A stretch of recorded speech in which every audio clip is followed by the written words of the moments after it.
Hi Solar, hi Barrick, hi Lubter, hi Anissa, hi Sachi, how are y'all doing?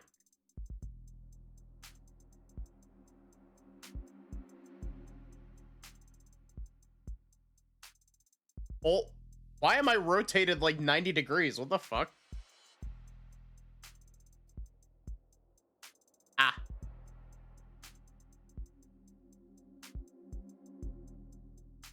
I gotta get used to sitting so close to my microphone.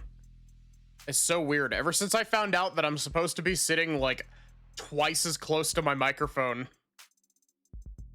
like it's been messing me up.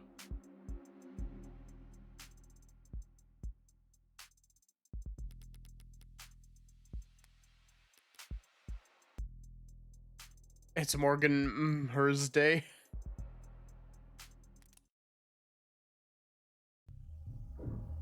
Ah, yes.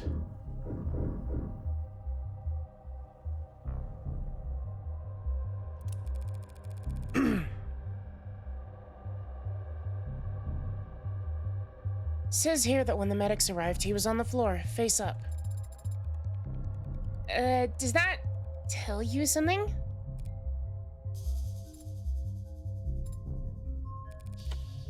Hey, if you were going to drink a glass of poison, would you be sitting or standing when you did it? I find it very difficult to speculate on that hypothetical scenario. I hope that my audio sounds all right. I have to like reconfigure my setup every time I move my mic around. So I'm always scared that I've set it up in a funky way that makes it so you can't hear me. Or that makes my audio fuzzy.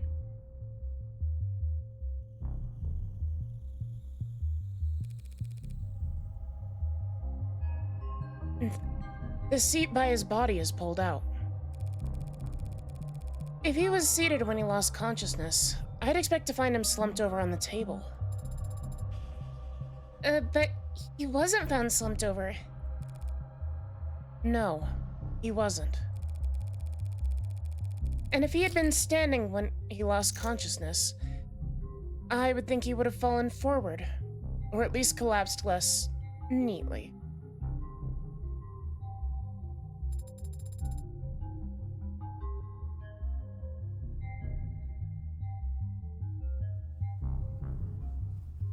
Chat, help me remember to take sippies. I just refilled my water bottle.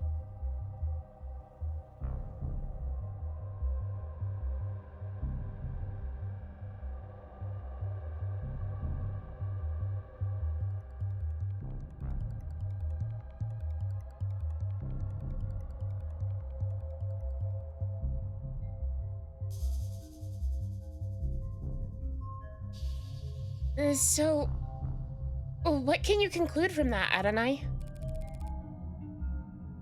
Only that I'm missing something. A chessboard, and a datapad with a series of characters on it. E4, C5, NF3, E6, D4, CX, D4, NX, D4. This is...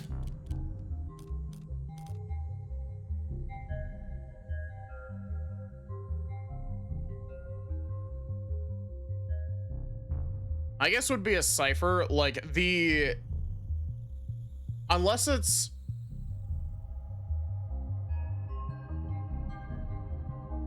Because it's like a chess notation, right? But there were some things in there that I didn't think would work with chess notation.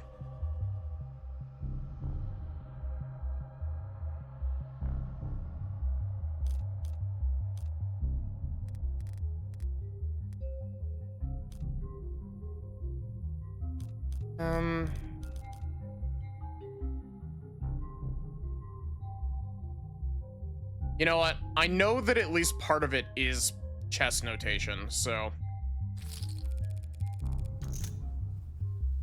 algebraic notation.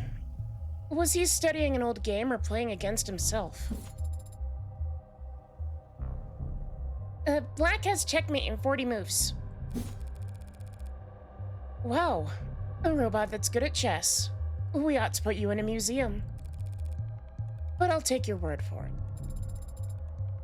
it. What do you mean? Do you not play Adonai? No, especially not against David. Well, that is to be expected. Anyone who challenged Father to a battle of wits would naturally grow tired of losing.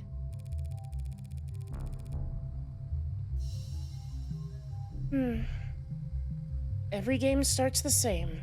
Each player has the same pieces, same moves, the same options. It's a true test of wit, strategy, and forethought. To me, it always seemed too... boring? Too fair. The smarter player wins every time.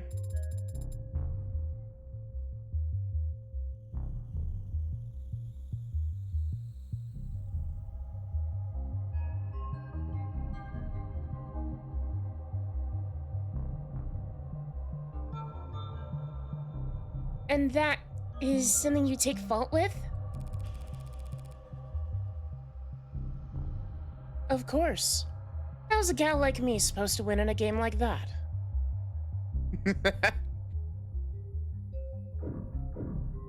Gosh, like, I know I mentioned it last time we were playing, but like, I do find Morgan, like, she's definitely not a good person by any stretch of the, like, imagination, but like, she's fascinating as a character, and I very much like her as a character. Better take a closer look. Spilled alcohol. The arc shows how it looked last night before it evaporated. No foreign substances in the puddle. It's clean. So does that mean wherever this spill came from must be clean as well?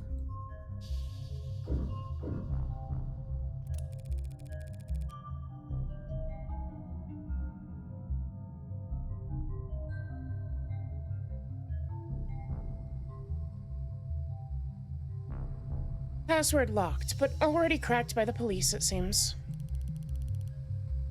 All the docks were take-home safe.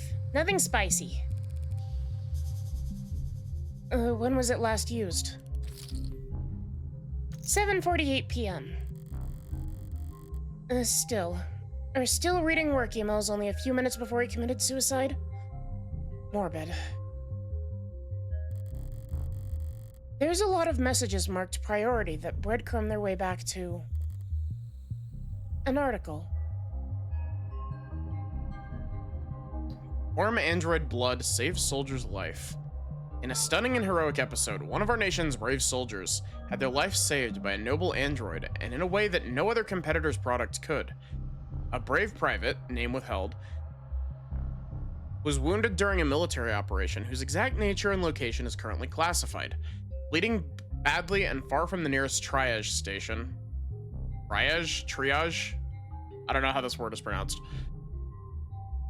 He was carried to safety by his fellow freedom fighter, an Animate 16 Enforcer, one of the few warm androids being currently tested out by the armed forces. But the android didn't just sit there and wait for evac.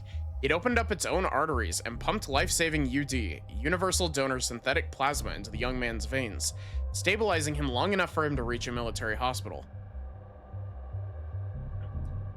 I have no doubt that he'd be dead if there was any other android fighting alongside him, said one commanding officer who'd asked not to be named. I always thought Noble was only good at making ads that look good. Now I know they got something inside them that no one else can compete with. The story brings a well-deserved shot in the arm to Noble's stock prices and market share with this one heroic moment. Noble's warm androids have proven themselves to be worth their price tag, and then some, as the people in the capital are paying attention. It's certainly an interesting idea, Senator Mathing said when asked about committing to a military contract for Noble to provide the armed forces with warm models. That is a bit of a run-on sentence there. Granted, I'm not one to talk. I always write and run-on sentences. My sentences are always either too short or too long. There is no in between. This story's got people talking. If we just ignored our constituents' feelings on this matter, we'd be neglecting our duty as politicians. And I know none of my peers would ever try to put a price on the life of one of our soldiers. While additional details about the incident have remained closely guarded, the net is already ablaze with talk of, oh damn, you're not logged into this device. Why don't you pop your user details down below and enable Chrome so you can get the user experience you deserve?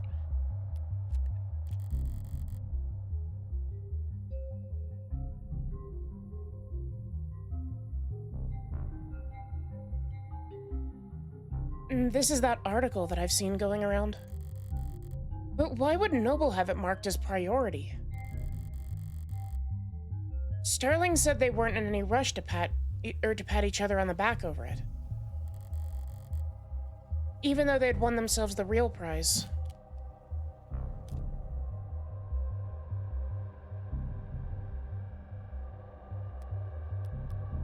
Don't mind me. They did get both.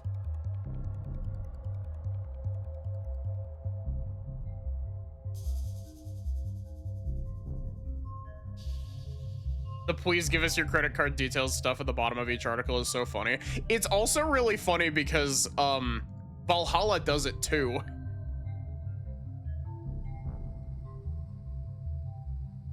Warm-blooded android sharing blood with humans seems very sus. It sounds like something from Signalis. It sounds like something that they'd mention in Signalis and be like, yeah, don't do that. It'll fuck you up.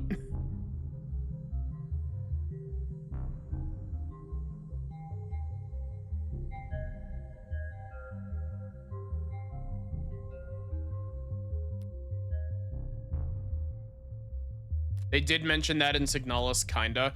Yeah, but wasn't it like a, wasn't it basically a, don't try to do this because, like, replica blood instantly congeals in contact with normal blood or some shit like that?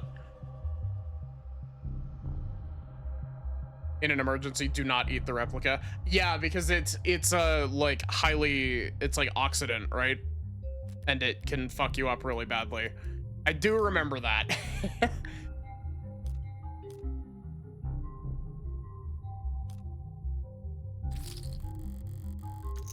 Now they have the excuse they need to pressure the military into a contract for warm androids. Can't dismiss the expensive upgrade as unnecessary now that it's saved a soldier's life. This time next year, there'll be pink oxidizing fluid being spilt all over the globe.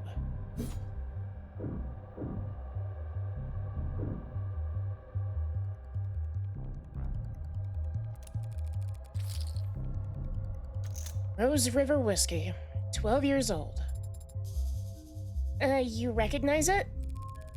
Sure, he was more than partial to the brand. This is a... God, what is this? What's the whiskey that comes with, like, the really fancy bag? It's like King's something. That's like a fancy whiskey bottle that comes in like a bag that a lot of people like to use for dice.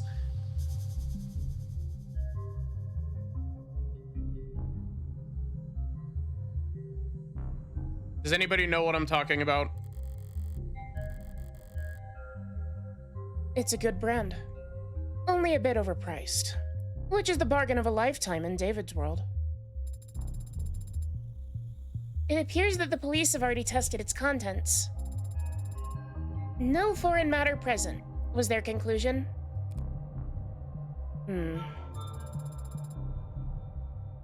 Is it possible that the police missed the poison?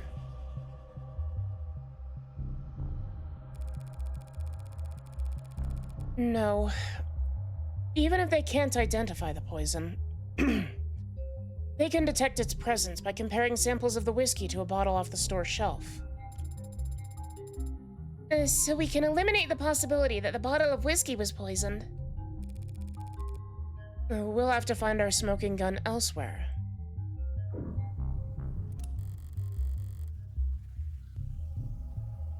2 cups. One empty, knocked over. And one mostly empty. These look cheap. Did his guest bring them? Oh my god, I was about to say, David seems like the type who would keep red Solo cups. And then Sarah says this, and I'm just like, damn, he really do just be the kind that's just like, yeah, let me get out the good, let me get out the good china, and pulls out red Solo cups. I've seen them before. In the basement liquor cabinet. He kept these lying around? I knew he regifted those crystal glasses I got him. Ark says there's nothing foreign in the upright one, so it can't have been poisoned. Results are inconclusive on the other cup, however.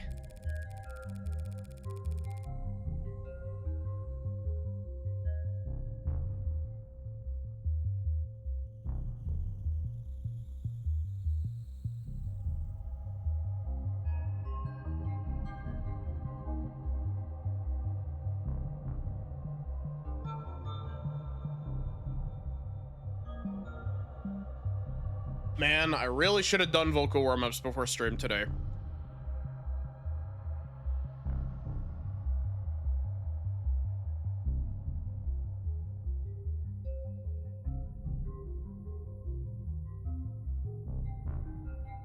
Looks bone dry. Must have been nothing but fumes left by the time this was considered a crime scene. Just not enough for them to test.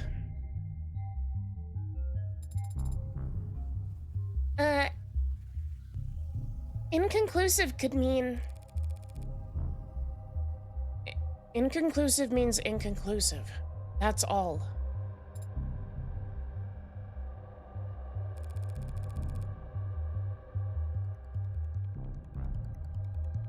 Hi, PSI, how are you?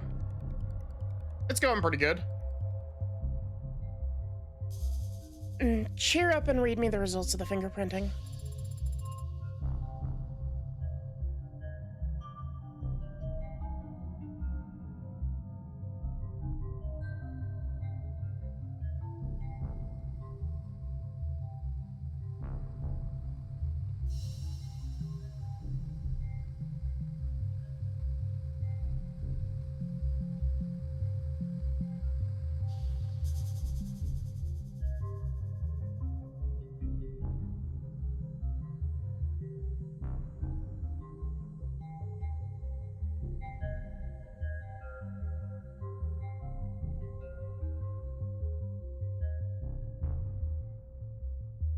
I hate how much I keep having to, pause.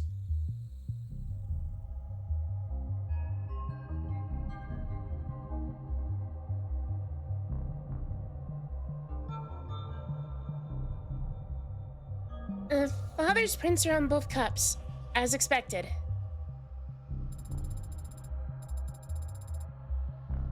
But there's someone else's on the upright cup, so someone else must have been with him last night. Slow down. All that proves is that someone else touched the cup. Doesn't tell us when they did it.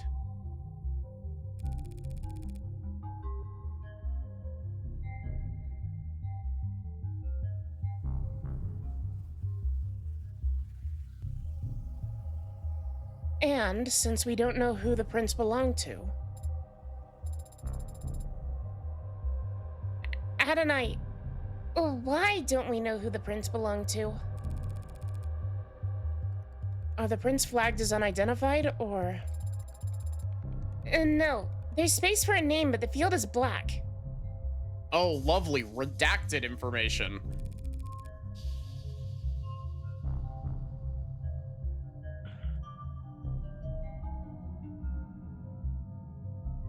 Shit. Am I already that late to the action? Detective Reyes. Yeah?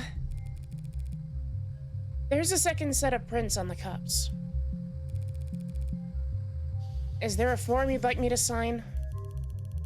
It doesn't matter how nicely you ask. Sometimes people just can't answer. You should know that damn well, Madam Counselor. I was afraid you'd say that. I don't understand, Adonai. Oh, what does this mean? It means that whomever these prints belong to has a very proactive representation.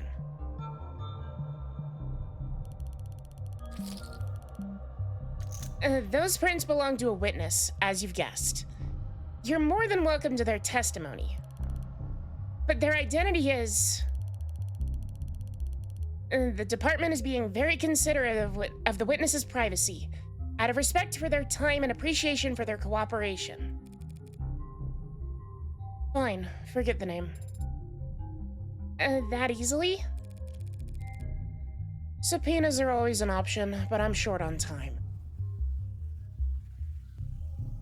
Adonai is quite a name choice to use. Yeah. I think they said that it was, like, Hebrew for, like, Lord or something.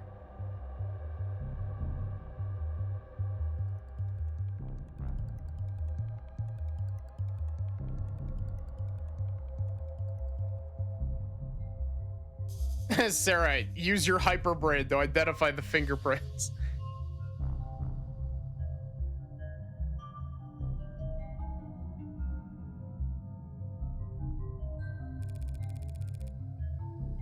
What did the witness have to say for themselves, Detective? To paraphrase, they came to see Dr. Asher last night. The two of them talked and they had a drink together. And then the doctor got sick, so they activated the emergency system from the panel in the kitchen. The EMTs came and took them both to the hospital. Asher's condition got worse. All of the witness's vitals were normal. And the witness had their vitals taken. And there should be a record of their admission at Gatesfield. And that's it.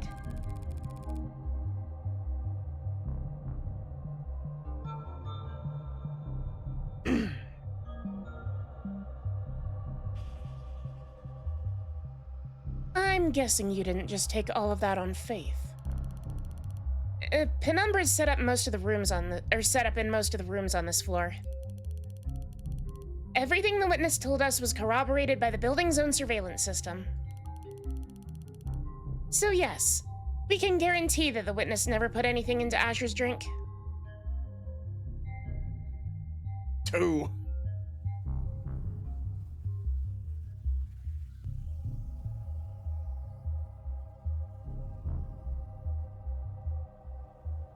Feels like casually naming a character Allah, which is a choice.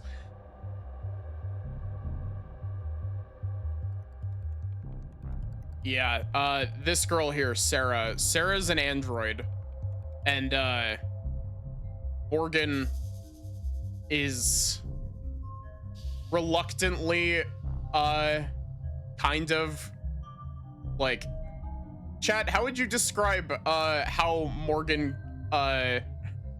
came to you know, have Sarah? Morgan is Morgan. Basically, the victim of this case put Sarah in a she's a robot, she's a cyborg, or a, what was the actual term for it? I may be stupid. She's a robot.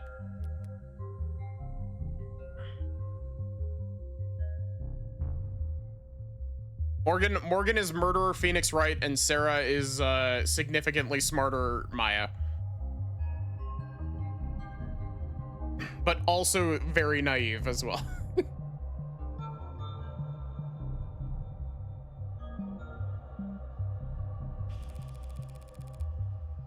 I'm guessing that I can't have the keys to the penumbra, can I? Not until the witness's lawyers are done reviewing it. Lawyers, plural.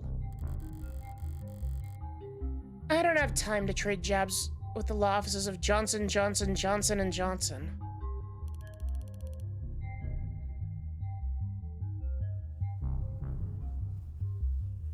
Morgan is an adoptive parent already left for milk out attitude-wise. That's so accurate, though.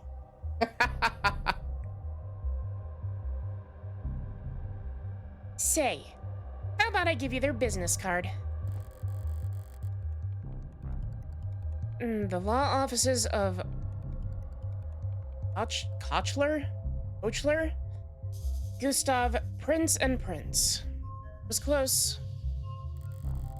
No way I'll be getting any client information out of them directly.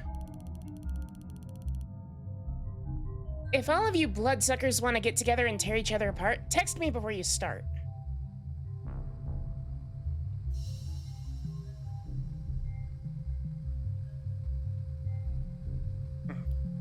Cockler or possibly Cochler.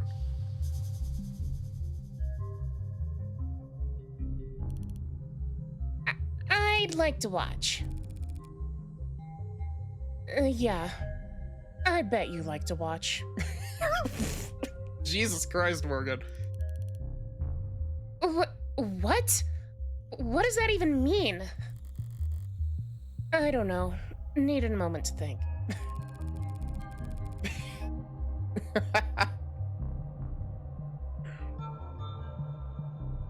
So what was it?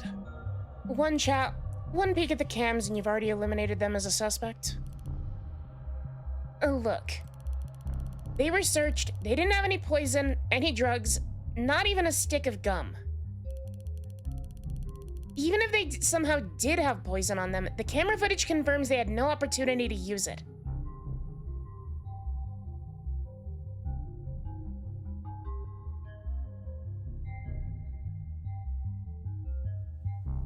There's that patented Phoenix Wright style, I'll say whatever I want shit, yeah. Or whatever, not whatever I want, I'll say whatever, yeah. They drank from the same bottle as a dead man, as far as the department's concerned. They were nearly as far as the department's concerned, they were nearly a second victim. But they aren't dead. Or even ill from the sound of things. So you think he poisoned his own cup beforehand, then poured for the both of them from a safe bottle?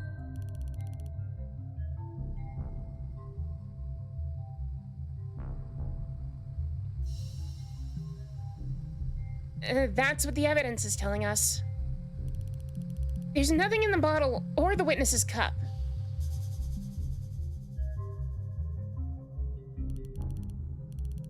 But after drinking from his cup, a cup he prepared himself, he fell ill and the witness didn't.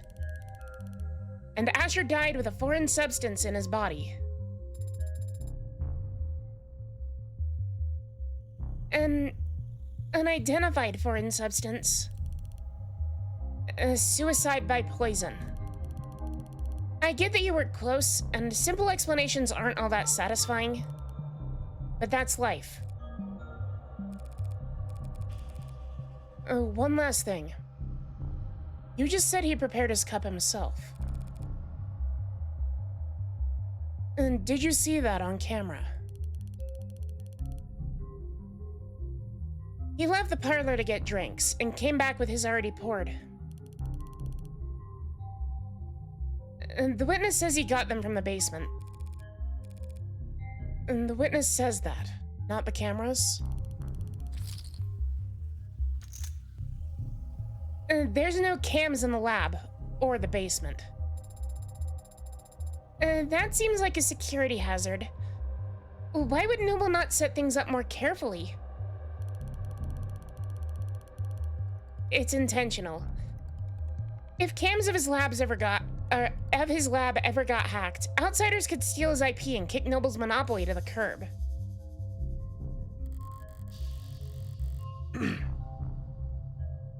Right. David did complain about Noble's weird protocols for combating corporate espionage. At least we can take comfort in knowing that Father wasn't alone when he died.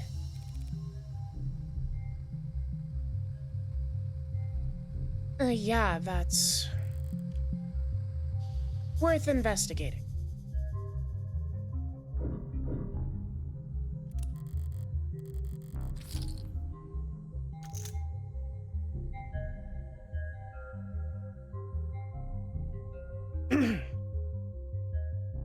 One chair knocked over, probably where David was sitting. And one chair pulled out, a party of two. He never cared much for socializing, but he enjoyed hosting. Contradictory guy.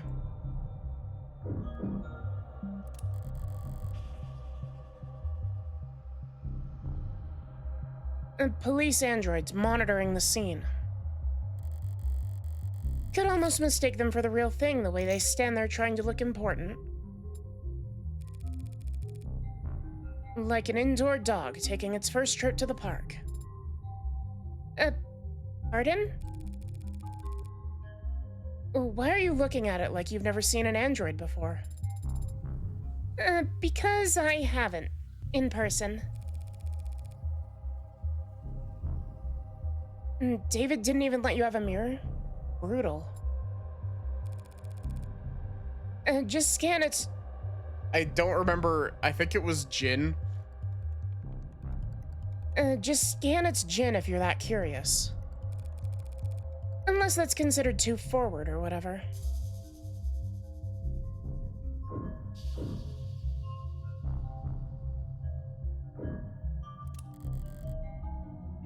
I always admired this view.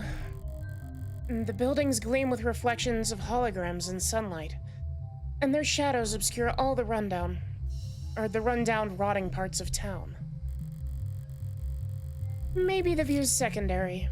Maybe all anyone really wants is to put as much distance between them and the street level as possible.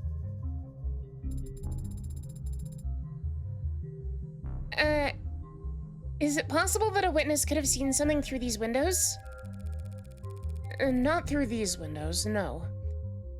David installed wide-spectrum auto tint on all of his homes. All his cars. I didn't know that. Oh, well, you wouldn't notice unless you were viewing the penthouse from more than... Oh, why did he care so much about his windows? Seems like that's everything critical on this side of the room. Which leaves the kitchen. You said there's camera footage of the dining room showing David and his guest. What about in here? Only camera in the kitchen is the one mounted on the call terminal. The console took a snap image when the witness ran into contact emergency services. May I see it? Not unless you scrape the witness's face off the pic first.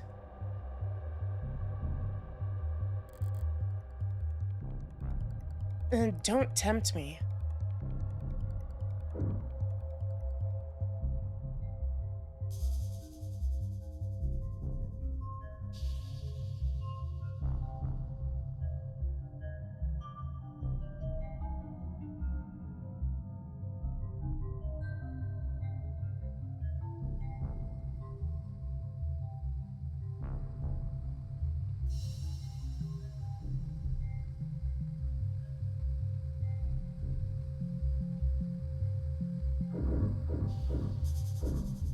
Oh, we've been moved 2 feet to the left.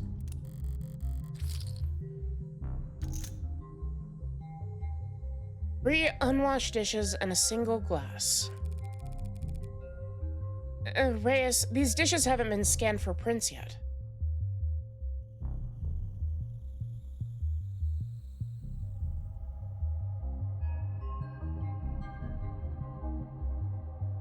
Well,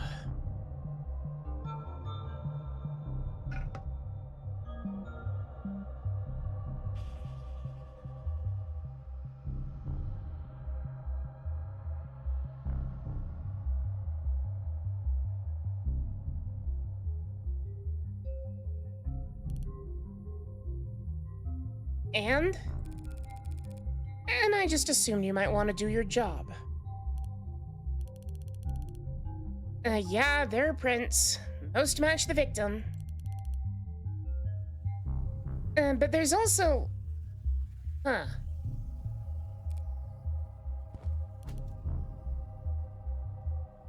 Hey! Don't sneak up on me like that. All I did was walk over to you. You knocked over the salt, Adonai. I was focused on the task at hand. Didn't realize tunnel vision was a selling point on your mod. Adonai, the salt.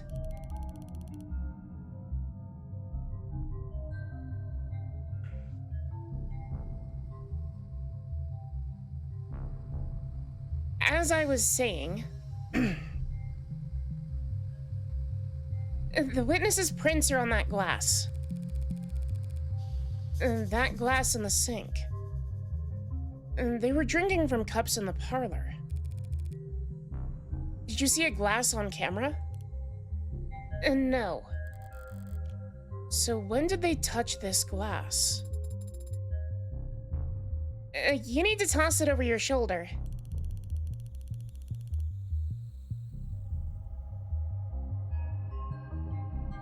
A witness must have thought about giving the guy some water, but he would have just choked on it if they'd tried. What? You think this glass was the murder weapon? It's bad luck, Adonai. Whacked him on the back of the head so fast it went between video frames.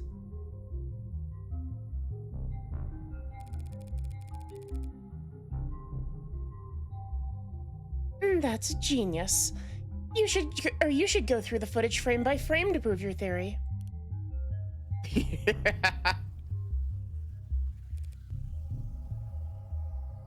Mature. It's bad luck. What have you been going on about? The salt? Shouldn't a machine be above petty superstition? It's not a superstition. It's an ancient wisdom.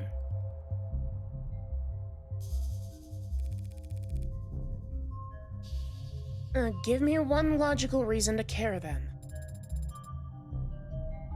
If too much salt spills on your food, it'll make you gag. Maybe it's on me for setting the bar too low. There. Yeah.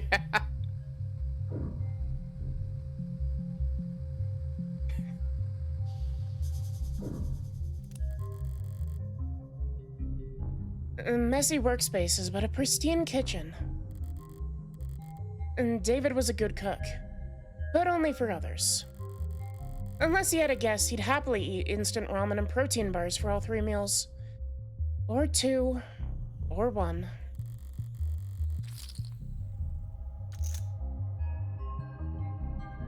No signs of food prep to be found. Not so much as a cheese board. Hi, Bird. How are you? So whoever this guest was, they must have shown up unannounced.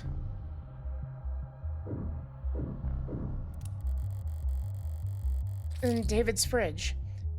Normally I wouldn't go poking in the pantry at a crime scene, but this was a poisoning. Some white wines chilling in the drawer, some real cheap liquor stuffed in the icebox. Old habits. Reyes.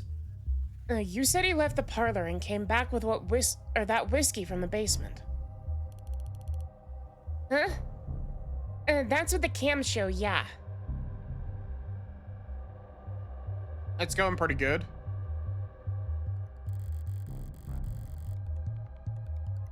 There's plenty to drink right here. And unlike the cabinet downstairs, it's actually cold. He must have wanted Rose River in particular. What's that look for? You hungry?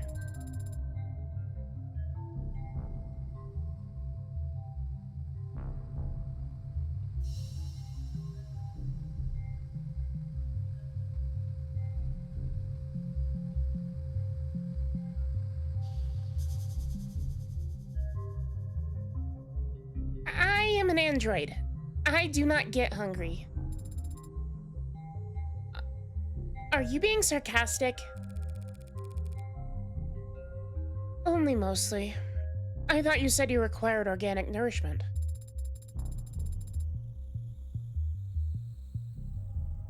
I do ingest organic substances, but that doesn't mean that I experience hunger as you do. So when you don't ingest organic substances for a long time, I become tired. Oh, what a great feature. And when I'm done digesting, I don't need to know.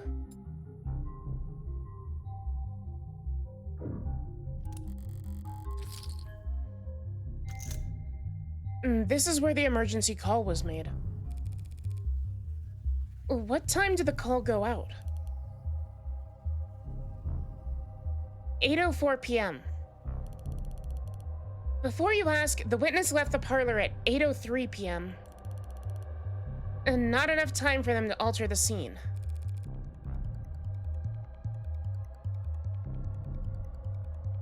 I wasn't going to ask that.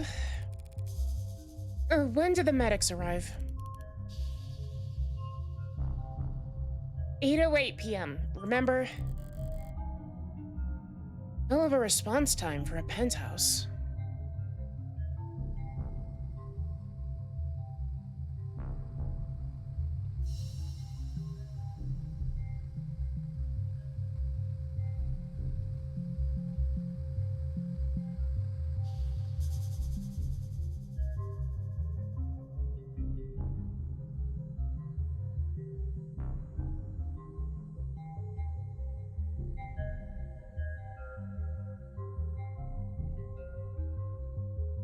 I swear, this game is built specifically to kill my voice specifically.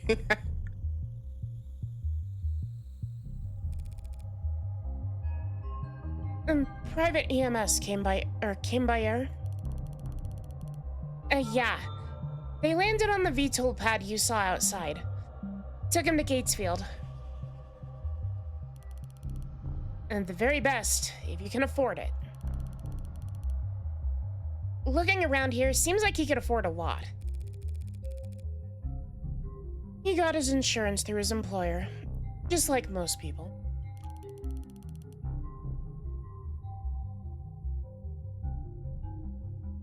Caduceus's executive plan number 4 isn't like most people, counselor. He had executive level?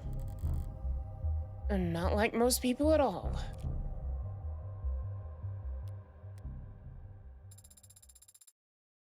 You've now had the chance to survey the crime scene.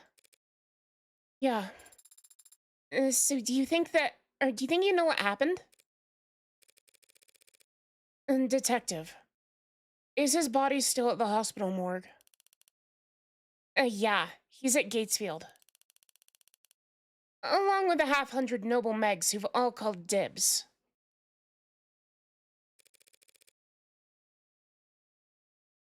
And then I'll just have to cut in line. Sarah, get me a ride to Gatesfield Memorial.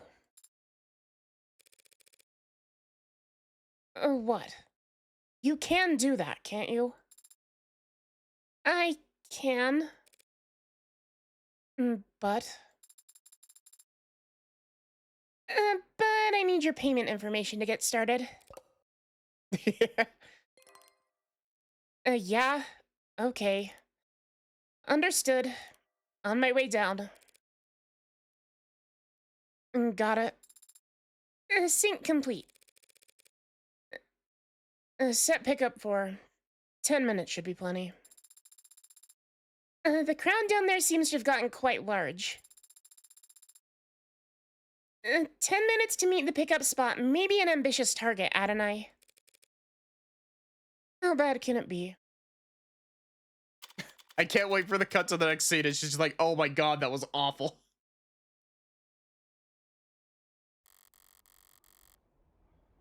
Ah.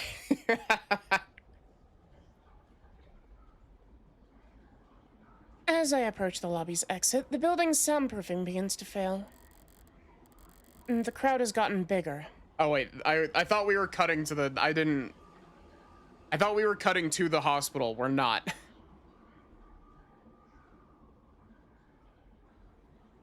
The crowd has gotten bigger. But there's something else happening out there. The energy's not panicked yet, but it's creeping up on the tipping point. Are this many people pissed at Noble for selling androids? The hell's gotten them all so excited? Adonai, oh, what does that symbol mean? In this rabble, probably something vulgar. Which one? That heart. With a bullet hole. Oh, great.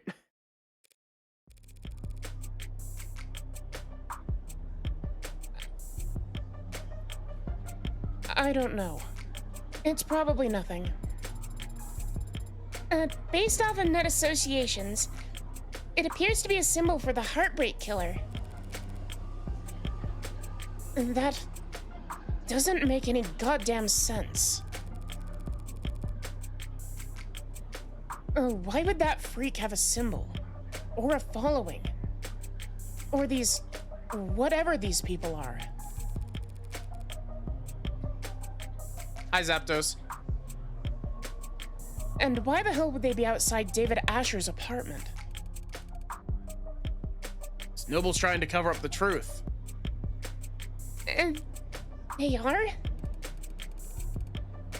Those Megs in there are scrambling to shred every document they can. We need to stick together, form a perimeter, and try to catch them when they go to dump the scraps.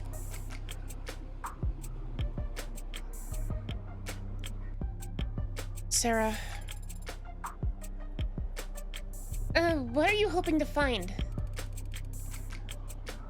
Proof that Asher was killed for trying to blow the whistle. Blow the whistle. On Heartbreak? Noble doesn't want the world to know that the A-16 is sentient and homicidal. You think that Heartbreak is an android? You think whoever did all that was a human?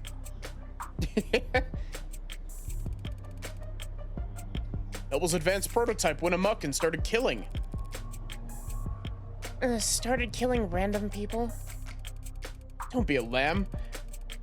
It only looks random. There's a clear pattern as long as you're smart enough to see past the bullshit. Oh, okay. And how does one see past the bullshit? Stop engaging. Smart kid, she gets it. He's asking the right questions.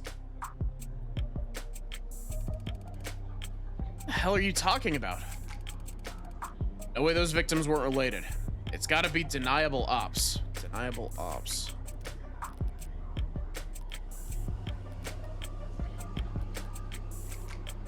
Where is it?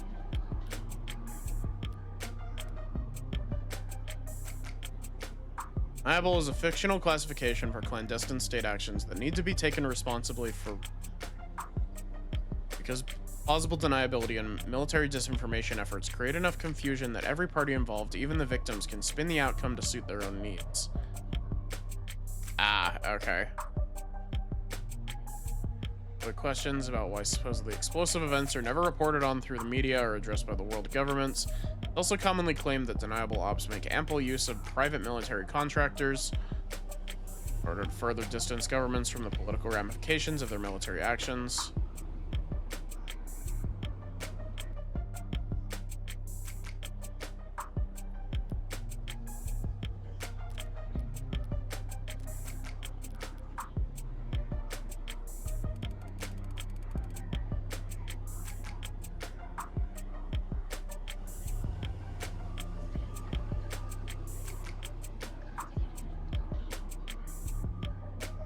Must have all been in DO together before getting their records bleached.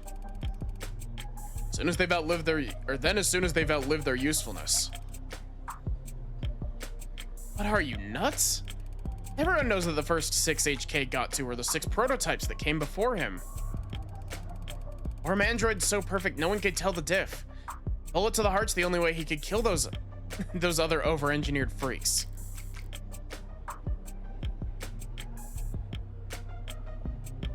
Everyone's got a goddamn opinion. I see. Stop seeing, start moving. These people are insane. I mean, you need some more corn slop, asshole. You think you can be the cyberpunk without ever thinking for yourself? What is this term? Originally, or cyberpunk historically is referred to counterculture centered around themes of underdogs resisting powerful corporate or government forces. Okay, it's literally just a definition of the word cyberpunk. Last 2 decades taken on new meaning as a kind of mythologized way of being for adolescent or disaffected to aspire to. Code of conduct that emphasizes anti-authoritarianism, community organizing, corporate disengagement, and socioeconomic consciousness.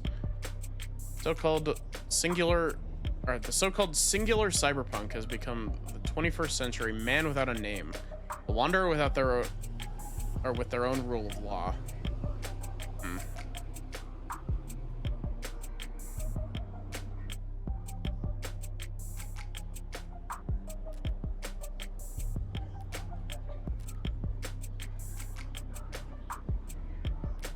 2077. What makes someone a criminal?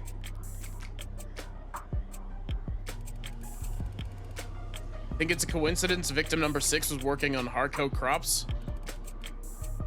Putting something in the food. Those people. Heartbreak. This is a goddamn embarrassment. The hell am I paying taxes for if the state can't shut this shit down? What about you, Adonai? What do you think about this heartbreak figure? They're just a murderer. Should be caught and sentenced like any other murderer.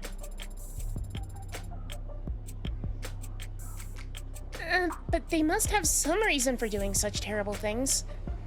Aren't you curious? Why?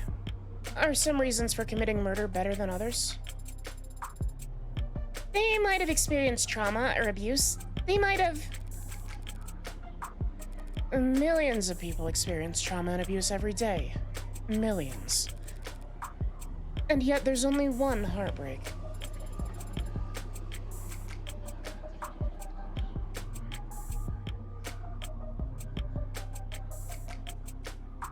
So you think they were just born that way? That's my guess. And that's... unsatisfying. Sad. I don't see why it would be. If heartbreak was born like that, then they never had a chance to be anything else.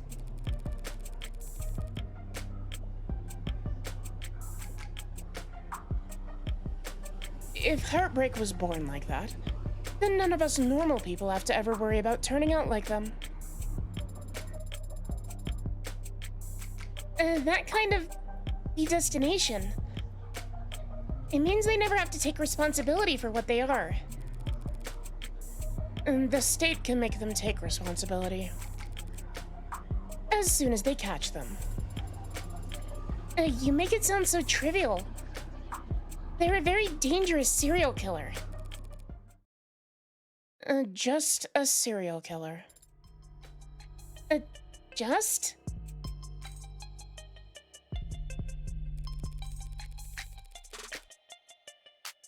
If HK shot someone every day, it would take them 1,132 years and about 11 months.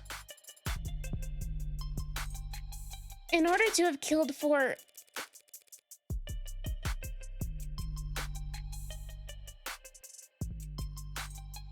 $413,789 people. You did that in your head? I'm good at mental math. You counted the leap years. But what's the significance of that number? And deaths within 18 months of the Blake Fort industrial disaster.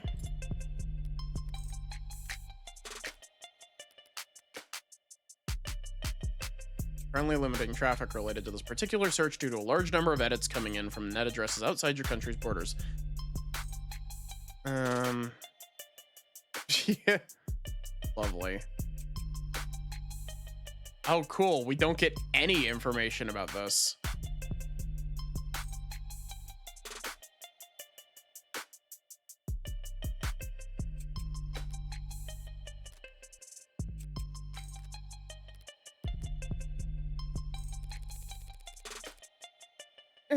Times that number by 2 for the number of injuries. Tack on another 183% for the birth defects. 413,000 dead, and there wasn't anything evil about it. And just human error, some shoddy welding, and time. So you think that heartbreak is nothing by comparison? Perhaps that's the problem then. If they're nothing, if they represent nothing, then they can stand for whatever the crowd wants them to. Please make way. Visuals are coming through. Please disperse. Keep walking, pigs. Fascists. Ballone's the cops. The only cops they build are in their factories. Very funny. Why are we tolerating this shit? Want me to wade into the crowd with a nightstick? Prove 'em wrong. You know what I mean.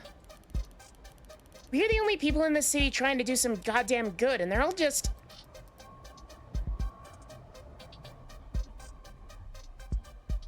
Hi, Lily. They're about to drop the worst rap album of 2086. I can see that. I gotta find Emma's voice now. That's just part of our job, detective. No offense, ma'am, but wearing a police badge earned you a little more hate than... Do they give prosecutors badges?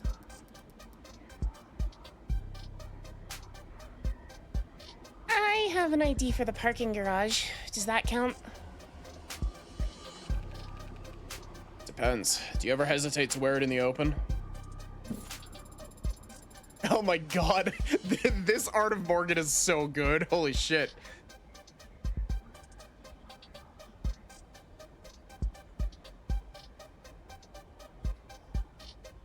This moral relativism of yours seems like a strange philosophy for someone in your profession, Adonai. I'm breaking out the thesaurus on me. I'm only being realistic. And humble. I'm just one woman, Sarah. Whatever I do, right or wrong, it's less than a percent rounding error in the grand scheme of things.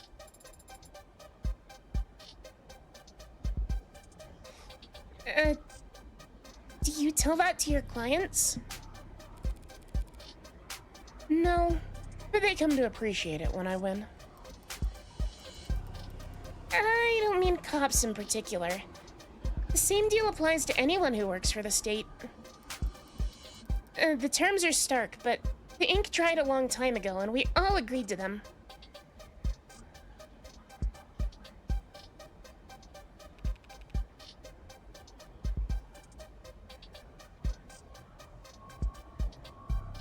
I also really like how this one,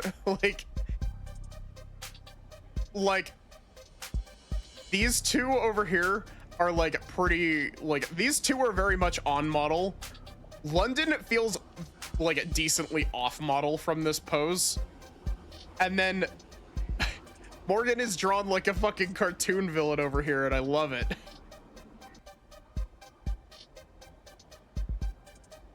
I don't recall voting for it. Well, not voting is how these things come to pass, so... We traded freedom for safety, individual rights for collective power. The state won, the citizens lost. The very least we can do is take their criticisms head on. Look, I don't have a problem with the responsibilities of authority. Only with authority being challenged. But they treat us like we're the bad guys. Well, sometimes we are. Sometimes the law is wrong. So if any given individual is too small to ever affect change,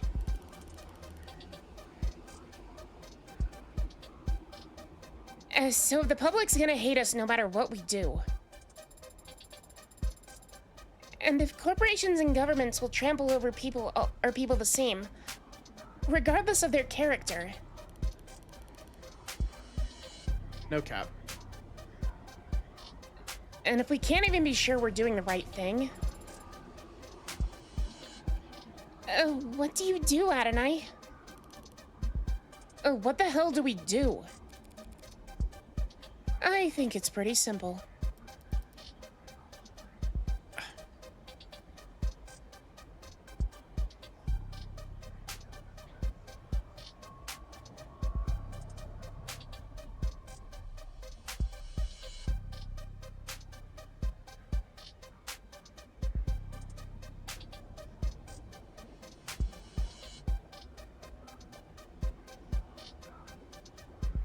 Hi, Ender. It's not as complicated as you'd think.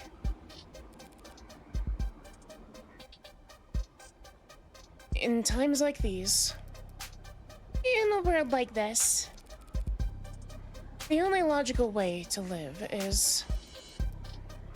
And the only moral way to act is... do whatever it takes to win. If I'm insignificant in the grand scheme of things, I can do my worst and no one will notice. If power is inherently evil, holding back won't save your soul. And just fight with both barrels. And trust the opposition to do the same. Winner takes all.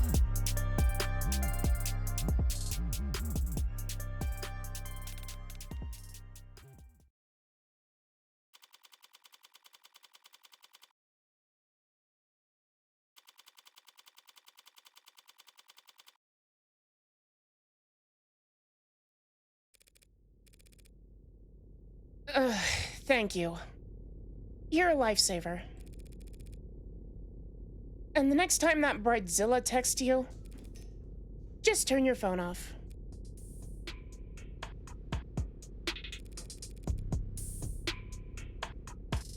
Chatty guy. Must have been due to go on break. When he tried and failed to find the witness's medical record, his datapad had the name blacked out. But I did see that they have Caduceus Executive 3. More expensive than David's. Which means they most likely...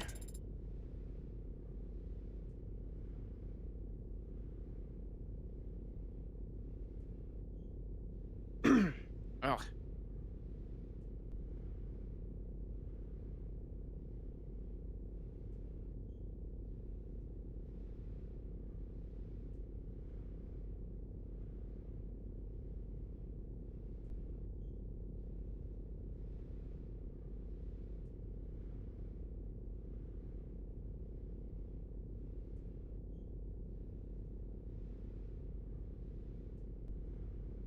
God damn, I really might need to just call in some backup for this game.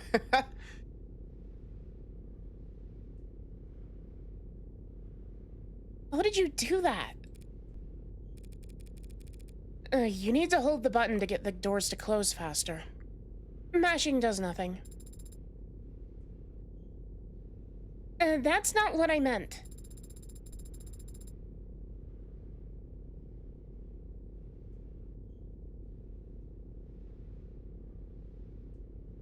I also think I overestimated my vocal ability tonight. I don't know what's up with my voice, but my range is all sorts of fucked up tonight.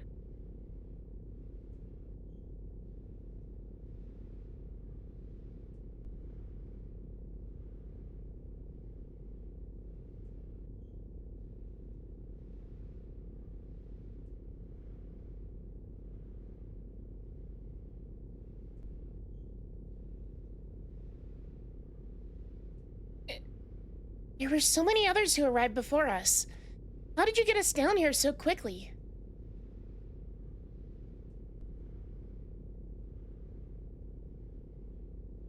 Hi, Ruthven. How are you? Well, I didn't do anything. It was that nurse who escorted us. Yes, but you managed to get a stranger like him to help you with so few words.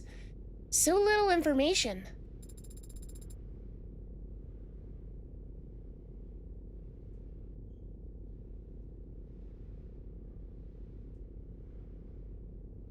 I don't even think you gave him your name.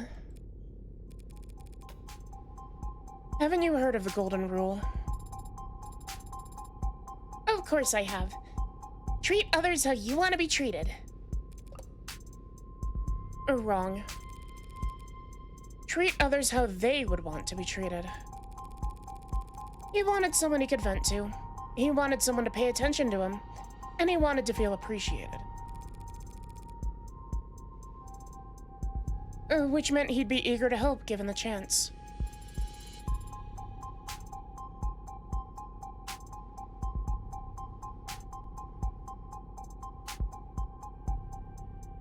I really hope I'm not, like, starting to get sick or something.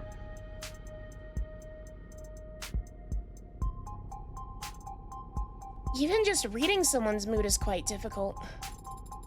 How can you know what another person, or how another person wants to be treated? There are no mind readers. No one can ever know anything about what anyone's thinking. Maybe not even themselves. Doesn't matter if they're your parent, your twin, your lover. It'll always be a gamble.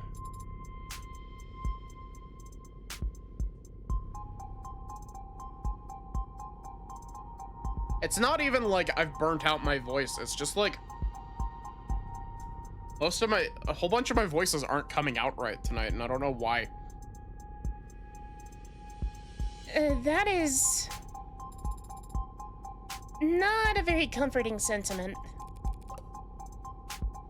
Well, I think that it's fun. Only because you're good at it.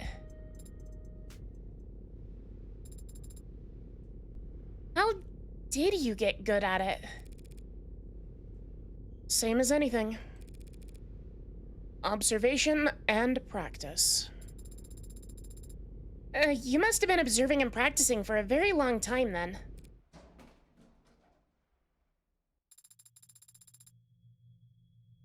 So we proceed down the hall, bear left, look for the fourth door.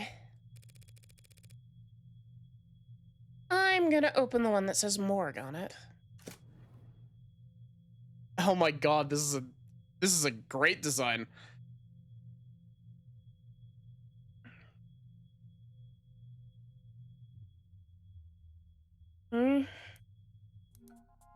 Oh, hey.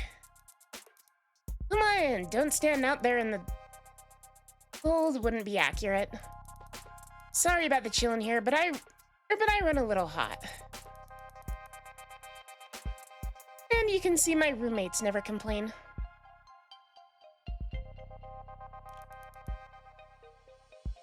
Yumi Sato, medical examiner. Dr. Sato, just the lady I wanted to see. Though I didn't expect that I'd get to. The fact that they've assigned a medical examiner and not some ad or junior means...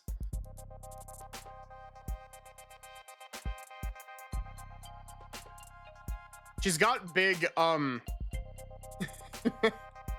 she's got big vibes of that one girl from NCIS.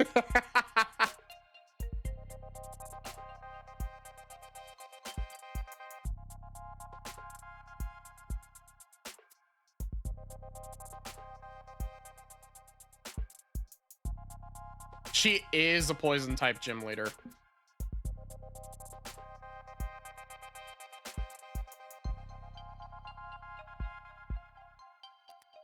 What can I get from her profile?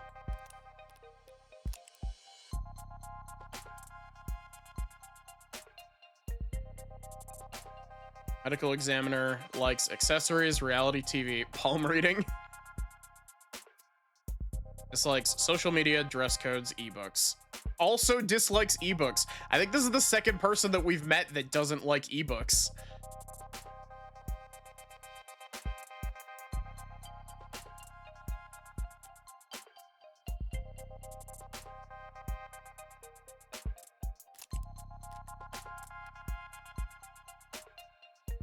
Oh, you can just call me Yumi, and you're...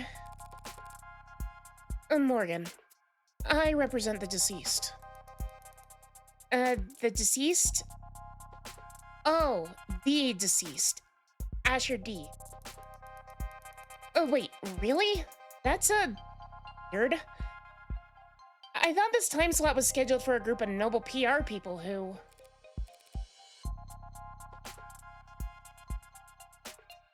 I know. Weird, right?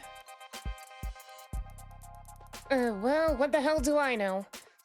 I was getting tired of hosting Megs anyway. Gotta finish typing up this report before we talk shop.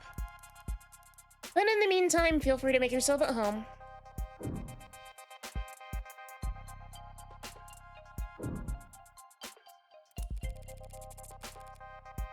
That's a lot of screens. There's gotta be diminishing returns on productivity. Why do you have so many monitors, ma'am? You can't just ask someone that. Good question. Every quarter when they do inventory and budgeting, they ask me if I need anything, and I never do. So I submit a blank form. But I guess a while back there was a +1 in a spreadsheet somewhere, and no one's ever corrected it, and so... boom. I get 4 new monitors every year.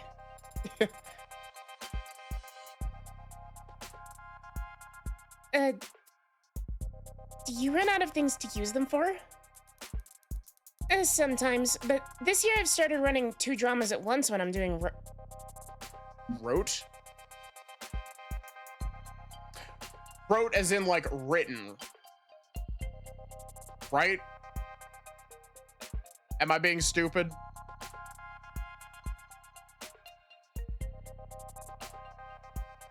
Which helps.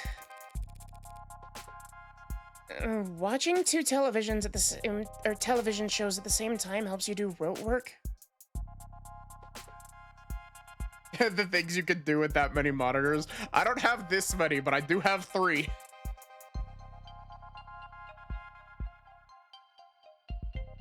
My God.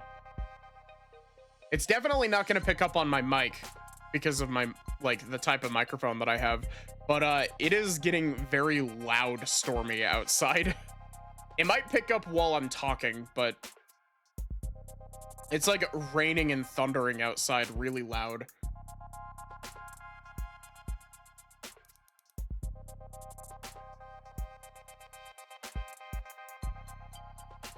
Rote means something you've done to the point where you can zone out while doing it. Oh, okay, so it's my job. Got it. Helps me use up the screens. I see.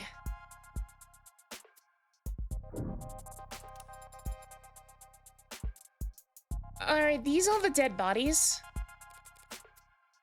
Oh, one would hope so. I only meant that I'm surprised to see them stored here. It suggests a backlog, which suggests a higher murder rate than public data would lead one to expect.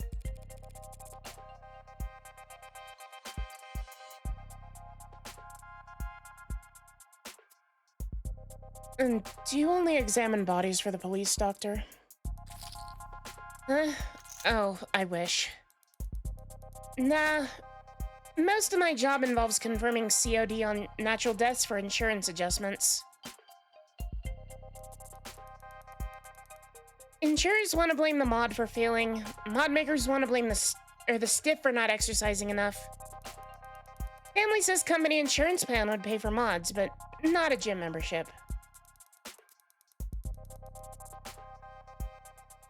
Yeah, that whole wall there is suspected defective liver mods, suspected leaking internal biobatteries, suspected CCIC.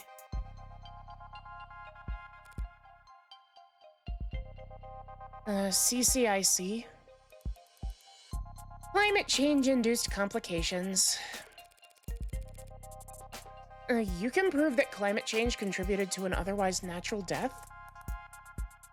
Very, very rarely.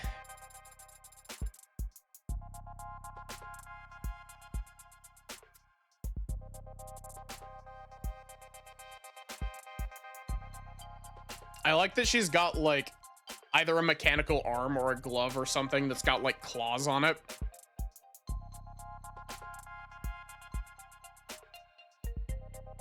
If it can be proved, what does that mean for the family of the deceased? Plus or minus 14% on the life insurance payout. I mean, it's most of what I do, and I don't dislike my job, it's just... so much of what I do just boils down to telling a bunch of cheapskates how to split a dead man's bill.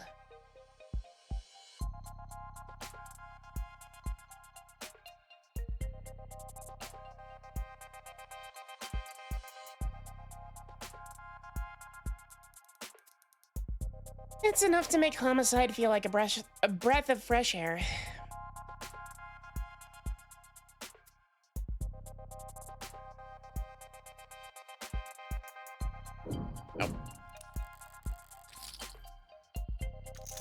What's this?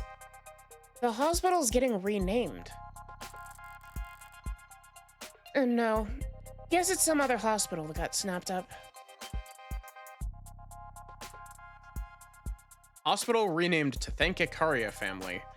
In ribbon cutting ceremony held uptown today, Plotter Memorial Hospital was formerly renamed to the Northeastern Icaria Medical Complex in recognition of the family's incredibly generous donations over the last several years.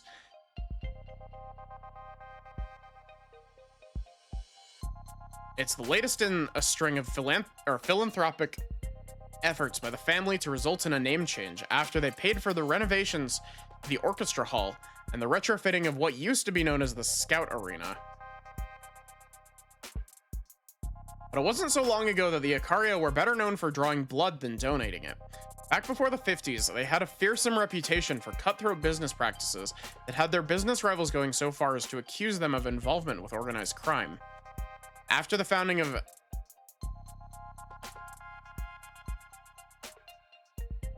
Renigen Medical over 25 years ago, and its subsequent sale, the Icaria have moved out into the business world and into the out of the business world and into the upper echelons of society. Or that are sometimes mockingly referred to as the neobility, a generation of newly minted aristocrats born from the unique and chaotic economics of the mid-21st century and the Red Decade. When asked her opinion on those who'd label her family House Icaria at the hospital's renaming ceremony, Renigen, I don't know, board member Ire Icaria had this to say: "In this country, anyone can make a name for themselves so long as they're willing to put it in the work.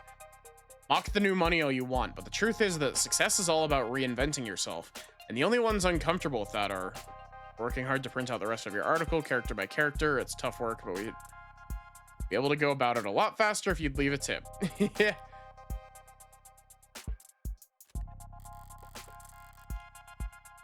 The Icaria.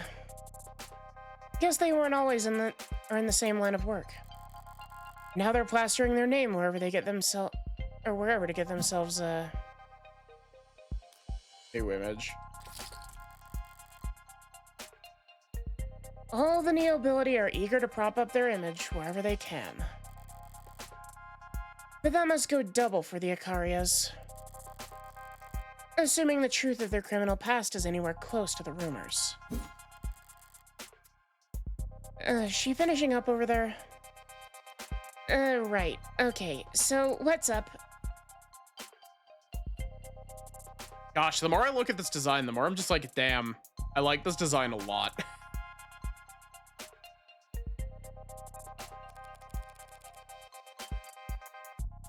Thanks for your time, Dr. Sato. My first question would be... what was the cause of death? Oh, wow. Hi there, cute android. I didn't even realize it was... really cute. The skin is... that's remarkable. Even just looking close, you can tell they really are warm.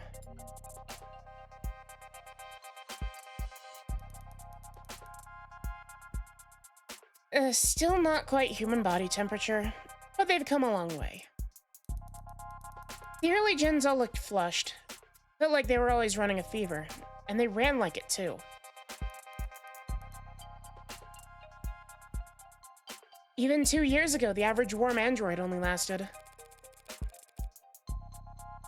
Sorry, but the circumstances surrounding this particular case call for expediency.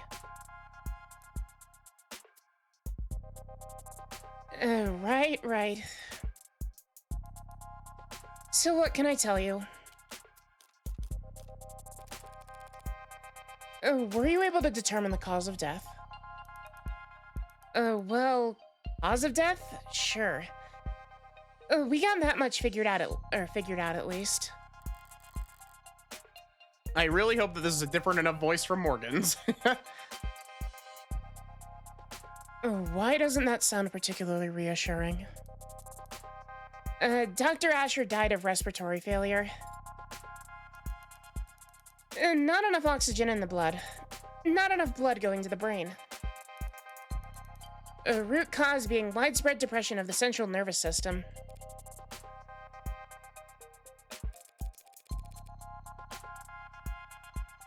What would the symptoms be? What would it have looked like? Lightheadedness, followed by dizziness. Then headaches, slurred speech, exhaustion, loss of consciousness, and finally respiratory arrest.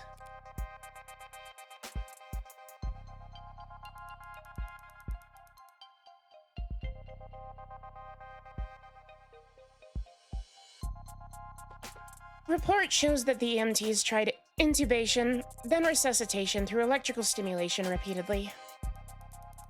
By the time he got to the emergency room, they were desperate enough to attempt direct artificial blood oxygenation, but it was too late.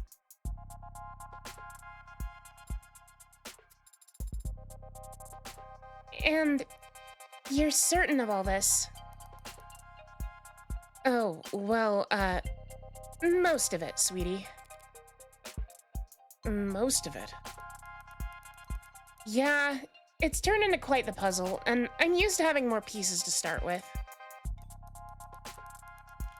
I was surprised a man this rich and famous, as rich and famous of him, didn't have any kind of biomes, but his files show... Biomes in what term? Like, in what way? Oh, did I misread that? Does my dyslexia make me misread that?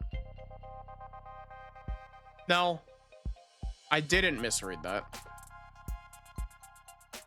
Slang for biomonitor. Biomonitor is a general use term for wearable technology or implant mods that monitor and provide feedback on individuals' vital signs, commonplace among the affluent as an additional layer of security. Biome use is relatively rare among the middle class. Some sociologists and consumer trend analysts point to anxieties about the climate, pollution, and stresses of modern life as to why adoption of biomonitors has met resistance with medium wage earners. If one's health is already assumed to be poor, constant knowledge of its status might be considered uncomfortable. Biomonitors are frequently employed by incarceration, probation, and workplace health initiative programs.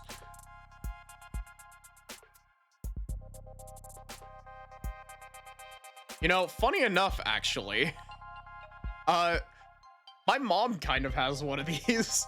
She's got one of those little monitors that like you stick in your arm, and it monitors your blood sugar because she's diabetic.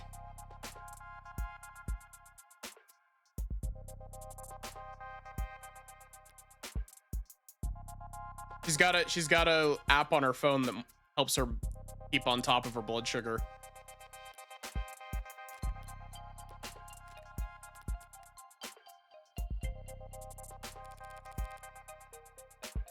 He wasn't a viable candidate for modding. Yeah, that's right. Without that kind of first-hand tech, we don't have nearly as much data as we'd like.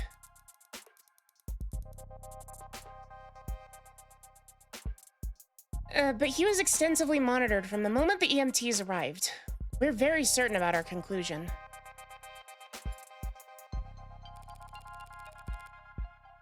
And did you find anything else unusual about his body in your examination? Cuts or bruises? And no injection sites, nothing in any cavities. And nothing at all, huh? Real quick, I think I am going to go make myself some tea real quick. So I am going to put us on BRB for a minute and go make tea real quick, and then I will be back.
I always forget how long it takes to make tea. Sorry about that. That was like a 10-minute BRB.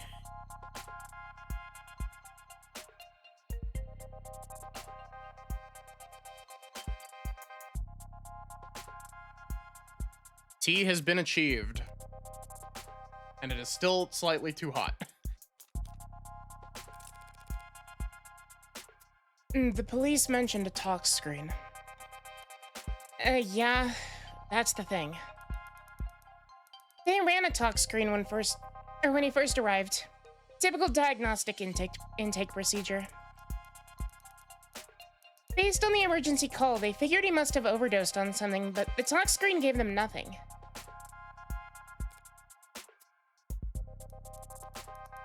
After he died, we performed the broadest screenings possible. Nothing.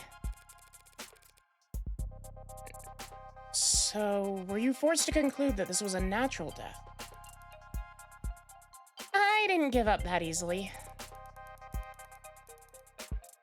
I took blood samples and compared their makeup with what was on record in his previous medical history. And I managed to isolate a single, non-naturally occurring chemical compound that wasn't there before. What was it? Some exotic toxin from a different hemisphere? It's alcohol, isn't it? I wish. I ran it through every available database we have access to. And even a few I only sort of have access to through some friends. And not only does it not match any known poison, it doesn't match the chemical makeup for any registered compound.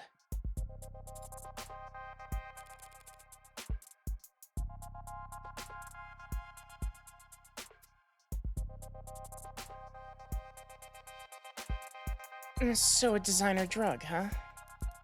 That seems to be the best explanation. What the hell did you do, David? You said it didn't match any registered compound. What about compounds that aren't registered? Those friend of yours. Private sector folks. Yeah.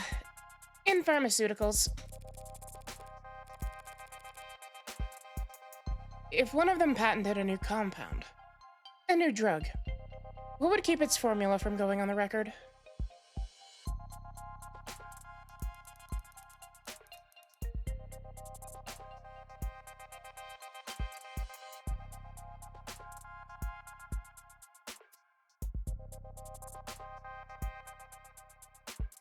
In the private sector, intellectual piracy is the norm, so you're expected to protect your research aggressively?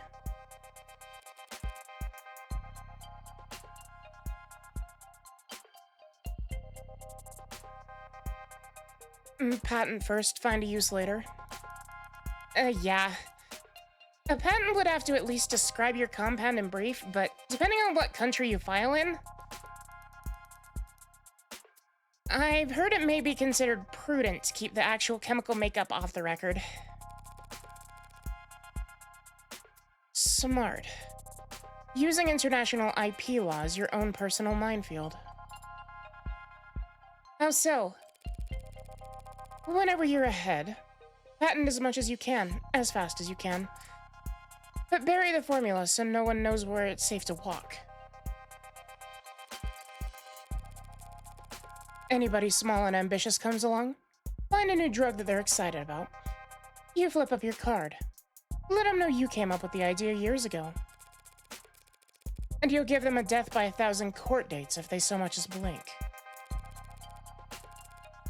Wouldn't work on anyone your size or bigger. Wouldn't work on anyone your size or bigger. They could punch back. But for the rest of the field... Oh, wow. You corporate lawyers are scary. I'm not a corporate lawyer.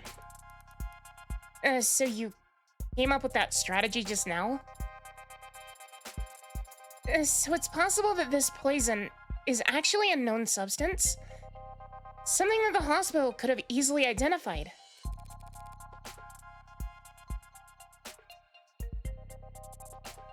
if it wasn't considered a trade secret? Yes. Unfortunately, that is a possibility.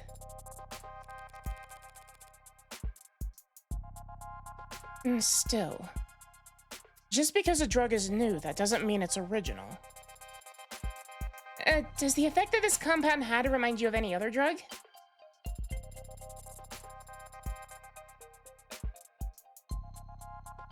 Maybe one that's prescription only, or a controlled substance. One you might know by another name, but with a patented structure. Sorry, sweetheart. It's a general depressant. There are lots of drugs that have that effect on the body, and they come in all shapes and sizes, from all kinds of places. I'm also really curious as to what Sato's keychain looks like. Because she's got...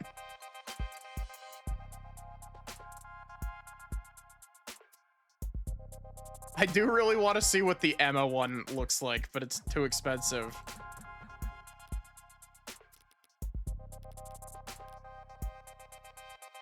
And the Fran charm is pretty good.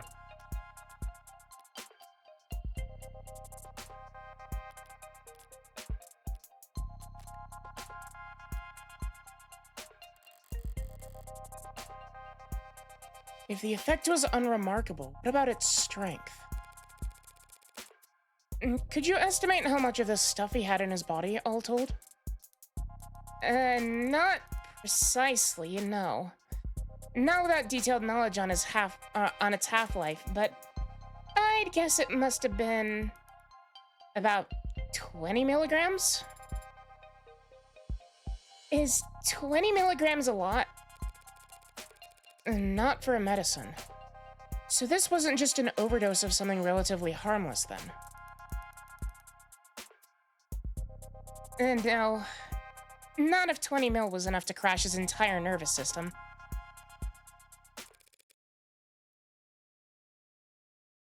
Thank you, Yumi. Of course. So, you ready to view the body? Well, we could skip it if you want. I know most people get squeamish around corpses. Yeah, that shouldn't be a problem. Okay then, let's get started. Do we actually get to look at the body? All right, I'll just step out for a moment to give you some privacy. Yes, please. Thank you.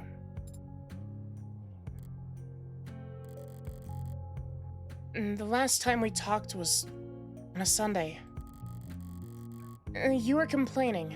I remember that it's the principle of the matter. Right. You'd ordered this cheap piece of shit sculpture or something by mistake. And it came damaged, so you wanted to send it back for a refund. I gently reminded you of how, with your salary, it was literally not worth your time. And I kindly offered to throw it out for you, since you're having so much trouble letting go. You're only offering because you want to see how loud it sounds shattering at the bottom of my trash can. I denied it, even though you were right, and it was obvious. I should have let you have that one. I thought that he would look different. But he looks exactly the same as I remember. His skin is pale, and he's very still. But his face is the same. His hair, his hands. You were expecting something more drastic? The last time I saw him, he was alive. He smiled and he told me he would see me soon. And now he's dead. Something is gone. And I can't find the difference.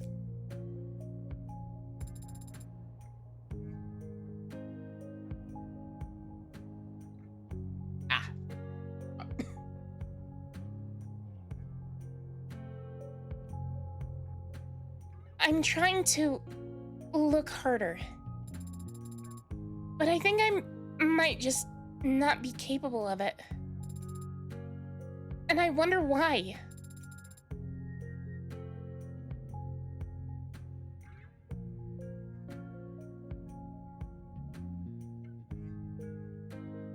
Why was I created to not be capable?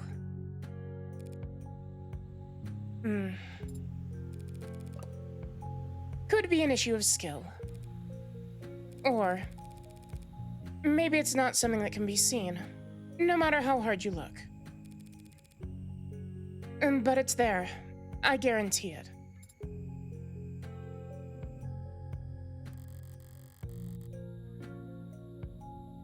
I've seen the transition enough times to be sure that between life and death, the distinction has a significance.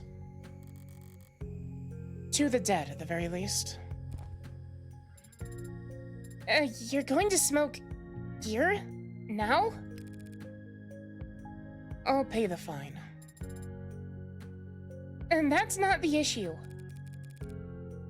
Were you expecting me to fall to pieces? Real boys grieve in all kinds of ways, Pinocchio. And some don't grieve at all, it seems. I'm a cold woman. Sorry to disappoint. The hell? Why the hell won't this thing light? Adonai, you have your cigarette backwards.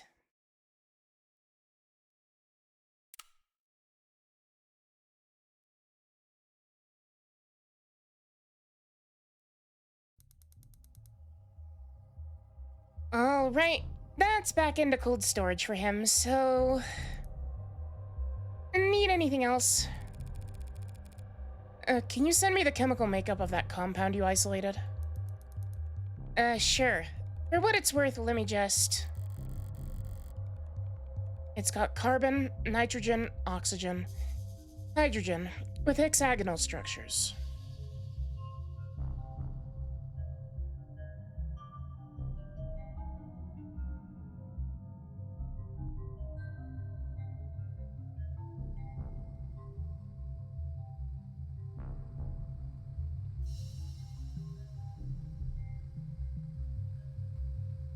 I'm not gonna lie to you.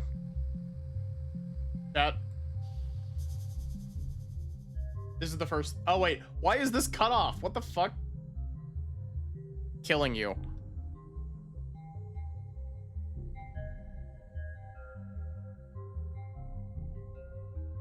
Here we go. Here's a non-cut off version of it. This was the first thing that came to mind when I saw it. Chat, do you know what this is? I'm so glad that at least one of you knew what this was a molecule of. Yeah, this is a molecule of estrogen.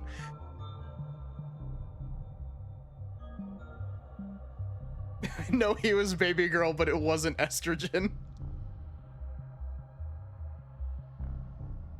You see, the reason that David died was because the reason that David died was the devs slipped him spiked estrogen because every other character in this game has been a girl other than London.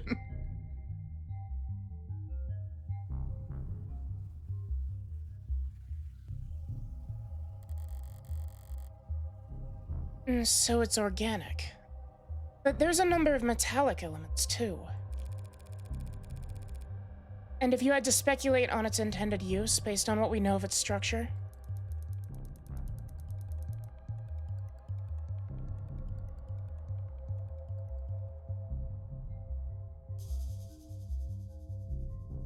Well, it certainly acted like a depressant, binding to receptor pathways and affecting the balance of neurotransmitter reuptake. These voices have been all over the place. Morgan is the only voice that's been consistent this stream. I'm so sorry. And Reyes. Depressants are pretty rare in the designer drug scene. True. People are always looking for a higher high or a crazier trip, but a more powerful depressant will just fall asleep. Not much need to hit up the gray market for that kind of experience. No, there's not. I see. Thanks again. You've been extremely helpful during a very difficult time. Hey, anything you need, give me a ring. That's very Roxford's orders have got me on call, so I'm already getting overtime for the whole weekend. Glad to hear it. Goodbye, Yumi. And goodbye to you, Greenie. My name is Sarah. Nice to meet you, Sarah.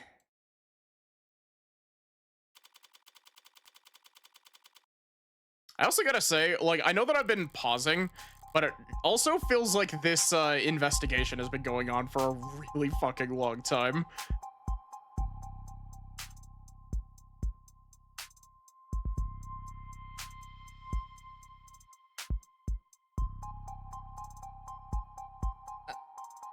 Up on-ramps and down off-ramps.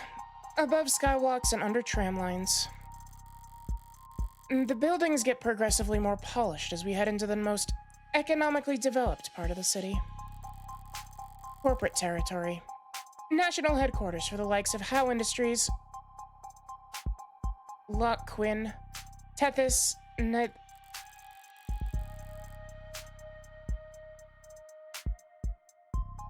each of them sheltering their own micro-city of employee accommodations beneath their skyscraper shadows. Whalefall. The entirety of the ocean floor coming together to feast and grow and live.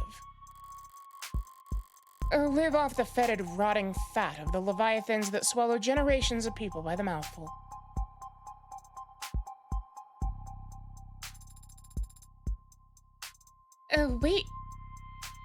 Weight is commonly listed, and my weight is... Do I really have to disclose that? Noble lays claim to one of the largest shadows in the city. A towering nerve center for the whole nation's android industry. It's meant to be intimidating, I'm sure. But today I'm glad that Noble keeps such a sizable physical presence here.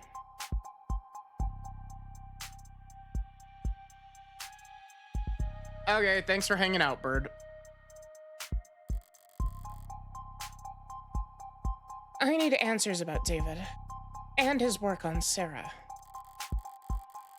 Answers I'd never get browsing the company website, or speaking to a representative. Synopsis. Relationships. There are typically trivia sections as well. Should I start there? Noble will have their guard up, of course. But even that will tell me something. Where they let me walk, who they let me talk to.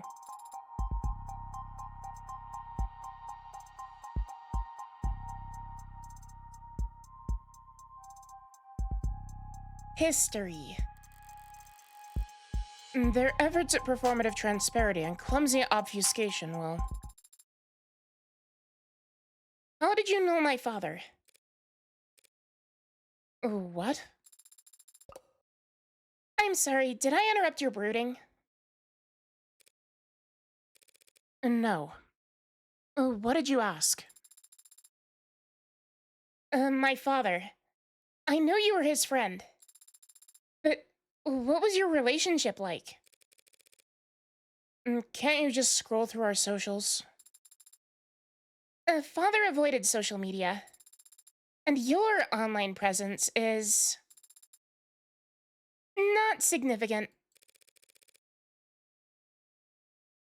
You saying I don't have enough followers? Essentially. We went to the same college. You studied programming? No. I studied all kinds of different things as an undergrad, but not technology.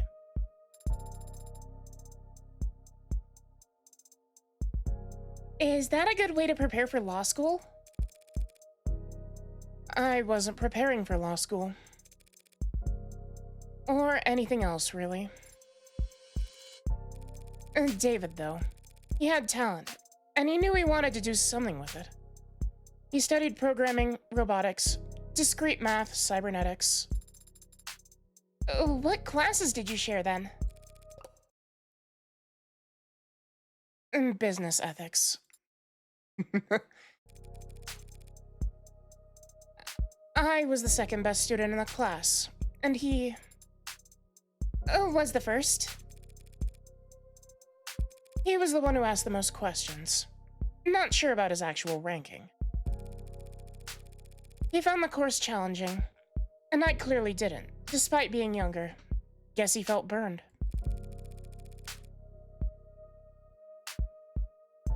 He'd come up to me after class and argue, and sometimes to ask for help. Father always talked about socializing like it was a chore. It was kind of you to give him a chance. Or what? Like I was some kind of social butterfly? The belle of the ball? You weren't? One Sunday night, he knocked on my door, all panicked, saying he was in bad shape for his tech course. There was a midterm or something the next day. I couldn't make heads or tails of the material, but I did my best to at least quiz him. He wasn't satisfied, though. He wanted to cram the rest of the night. Father had to cram for an undergraduate midterm? Morgan being second in her class in any form of ethics is funny. Yeah.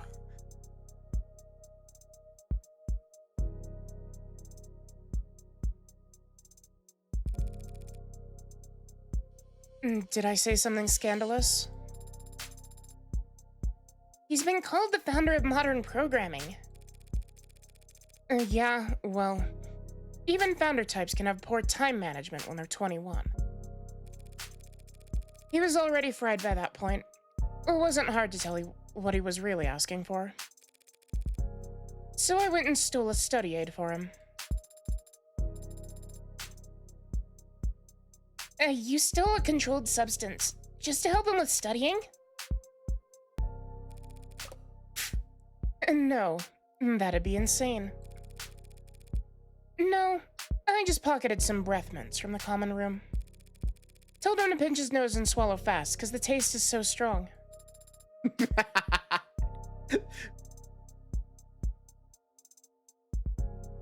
You gave him a placebo. He already knew the content as good as he ever would. What he needed was to sleep. He could barely keep his eyes open by the time I got back from my daring heist. It didn't take much convincing for him to rest his eyes until it kicked in.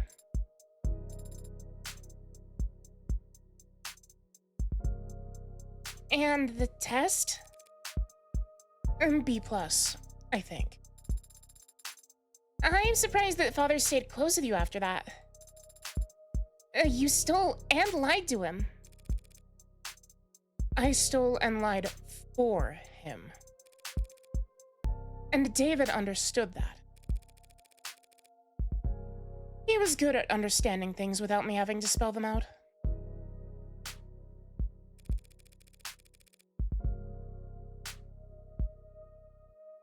But I guess that's not the kind of thing that gets passed down through programming. Anyway, we kept in touch after that. First year of grad school, he published this paper. The Turing Solution. A framework for programming adaptive linguistic heuristics?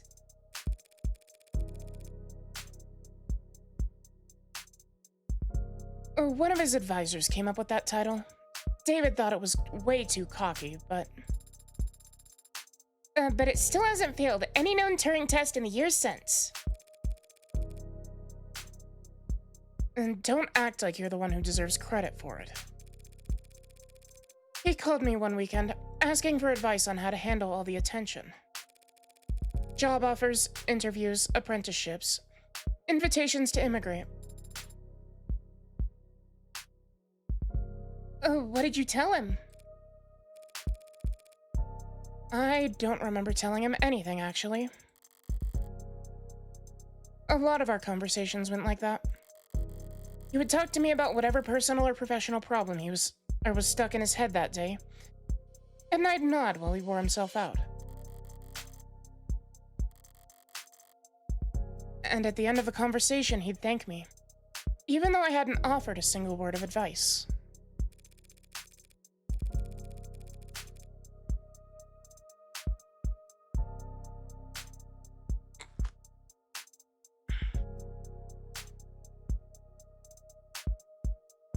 He took Noble's offer, and they took over his education, paid him to work on his master's during the day and attend corporate training at night.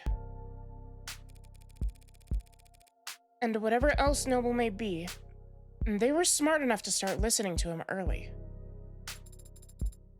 You're referring to his one-point doctrine. Quality over quantity. Simple and elegant, just like his code.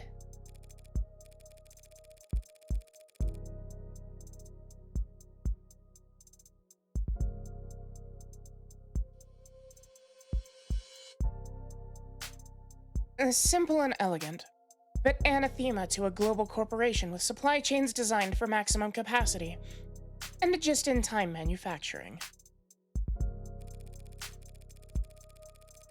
But obviously they got over their distaste fast enough. In the span of a few years, Noble's gone from making manual labor ads for a meager profit to being a world leader in intelligence as a service. Even as he was making money to hand over fist, he still kept in contact with a nobody like me.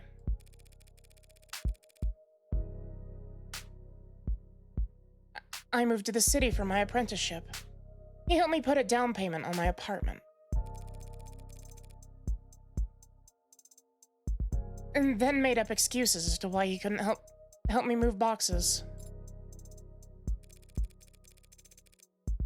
So is that enough detail for you? Thoroughly convinced that he and I were in fact friends? I am. But, Adonai, the favor you owe him, what was that for? That's private. Understand? I have zero interest in talking about it with you.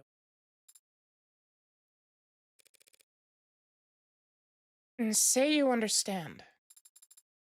I understand, Adonai. We will be arriving shortly. Shall I send word ahead?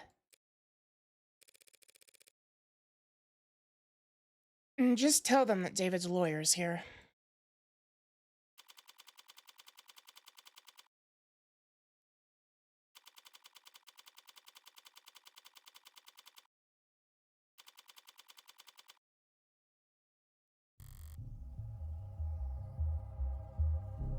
Jeez. I'm really liking it, but at the same time, I'm sitting over here like, goddamn, we've been doing investigations on this for, what, 2 streams at this point?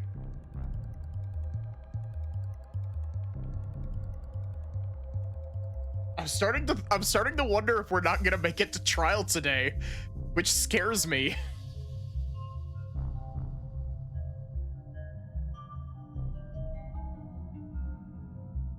I've been here before. Sat right here in this lobby waiting for David to come and treat me to lunch. At least, I think it was this lobby. Could have been some other floor. Could have been an entirely different building.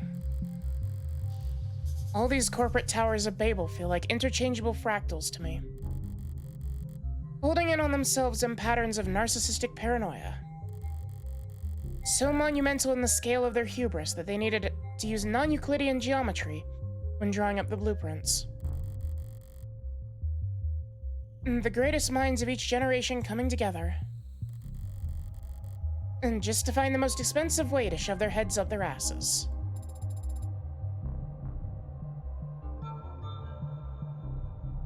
Uh, Adonai? Is something bothering you? Just doing the math on how long we'll be kept waiting here. Apparently, someone will be here shortly. So maybe if I pass the time by glaring around the place, it'll improve my mood.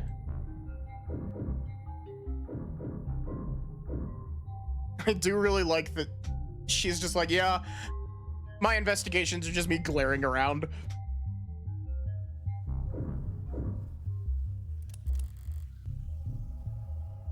They changed the logo again. Noble Electronics. How does it feel stepping in here? Is this some kind of religious experience for you?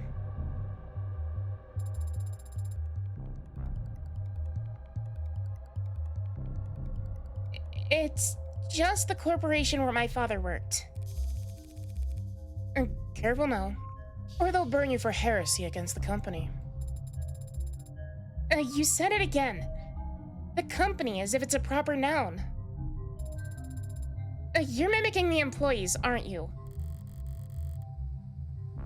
So it can't obey simple orders, but it can pick up on that.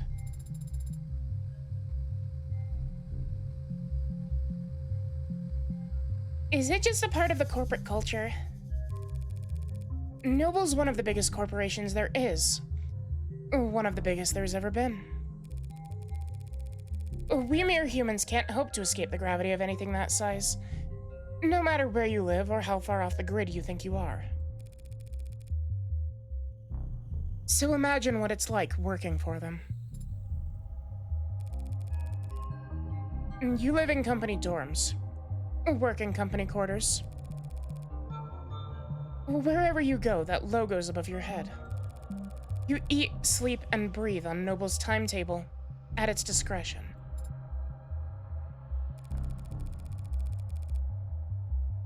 When you spend your whole life inside of it, Noble must feel big enough to be the only company there is.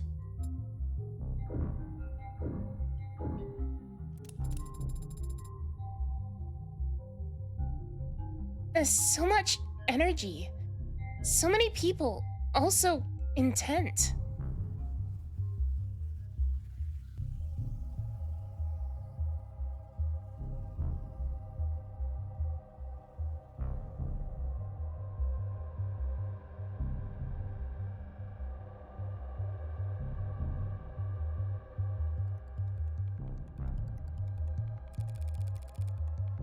You kidding? It's Saturday. The place is half empty. But doesn't everyone work on Saturdays? All the parents do, so they don't need to find childcare on Sunday. Everyone else flips a coin, I guess. All these people, for 12 hours a day, 6 days a week. What could they all possibly be doing? Making work for themselves.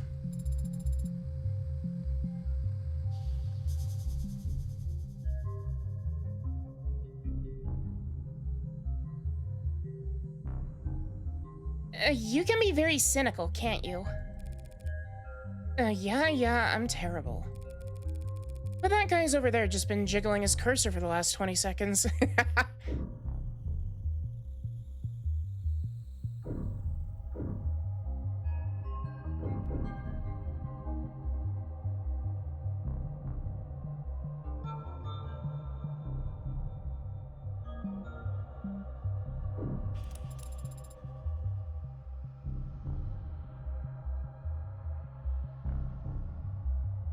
Hi, Mystic. How are you? To think this is only one room. This complex is so massive that it doesn't even feel man-made. It's like it was carved out of the rock by waves. Like it's always been here. That's the con. If this place was actually natural, there'd be birds everywhere. I hadn't considered that. Why aren't there birds in here?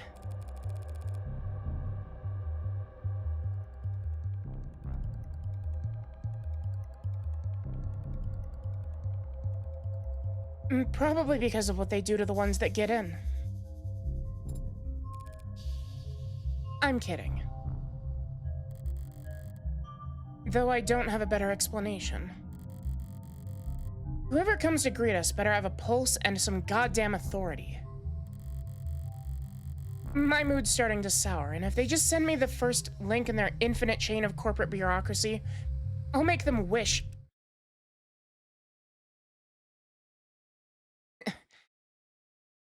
Morgan? Oh. Never mind. Male character.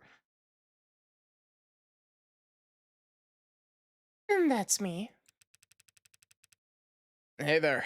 Android Manufacturing Quality Control, Eastern Division. Evan Dawes.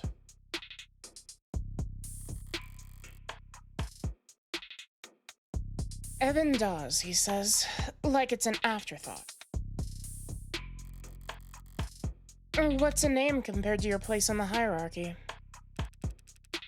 Or seem familiar. You? I'm David's lawyer. Oh, then we must have. Apologies. Let me first just say how sorry I am about his passing. You and everyone else at the company must be going through a lot right now.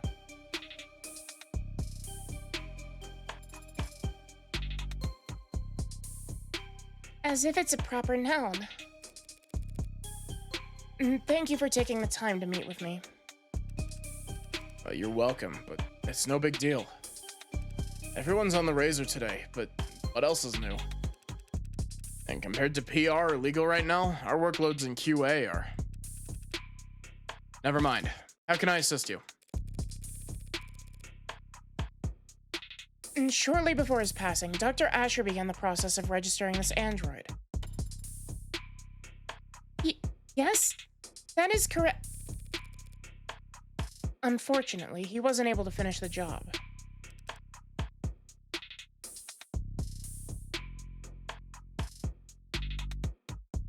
Look at that. It's definitely custom. Gee, you think? A good thing I sought out an expert. Or, was that saying? Reminds me of the A16 Premiere, if anything. Our code's clearly printed. No visible defects. But you're right, it doesn't correspond to anything we've got on file. Oh, they sent you the right man for the job. We just need to go to the right place. And not far, I hope. It's in the building. In the building? That could mean anything from down the hall to half a day's hike. Production line on B9 should have everything we need. You do manufacturing inside your corporate headquarters? B9's a fully functional production floor, but it was only built for demonstrative purposes. New clients make deals upstairs about how many and what shape or size. And they come down to the basement to see how the sausage is made.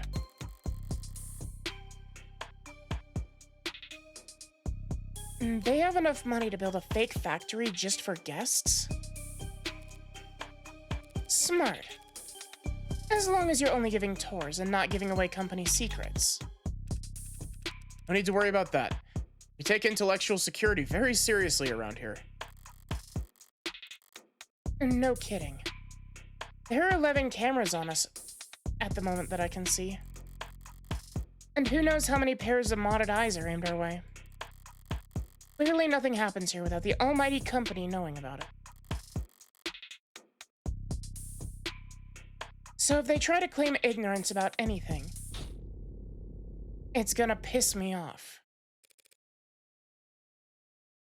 Lead the way.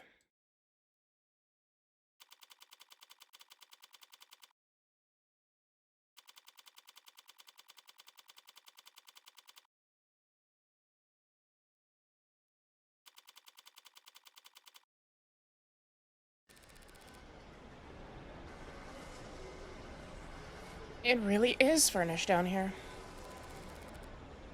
I don't want to take up too much of your time. But it's pretty rare to get to see all this in person, you know?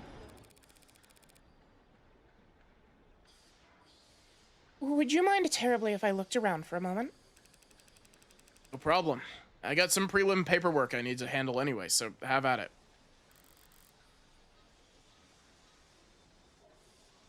I better take full advantage. I'll need more than cursory knowledge if I want to figure out what or where Sarah came from. And why David wanted me to take custody. I'm gonna look around. You stay put in the meantime. Adonai? I wouldn't want to lose you amongst the rest of the merchandise. I don't know why. Switching between Morgan and Sarah's voices is really difficult for me. An inhaler left out on the desk. Probably half a dozen empty ones in the drawers, or in one of the drawers. DAWs. The inhalers. They're distributed by the company, correct? Oh, yeah. HR handles it. They personalize your dosage and prescription, and update it based on performance and job fulfillment reviews. Other corporations do it the same way. Pretty much. Everyone's trying to keep pace with each other, so can't have your employees losing focus on the job. Could cost you who knows how much in lost efficiency. Sorry if this is insensitive, but given what happened to David, are overdoses common in the company? Yeah. Yeah, he says. Overdoses, that is, not hospitalizations or deaths. It's all pretty organized these days. These days. And back when I started in consulting, pretty much everyone had an embarrassing story from their first 2 years, where they popped a few too many greens and it's the on-ramp. Popped greens. Yeah, used to be pills. Green to get you going, yellow to keep you there. Swallow it right after brushing your teeth and get into your bunk fast. But yeah, the inhalers are a huge improvement. Like going from torches to the light bulb. Think straight to your personal biomes and adjust dosage in real time. Overdoses are way down. That's great to hear. Trainees under me don't realize how good they've got it. This probably won't even have to learn how to purge. Yeah, I know, right?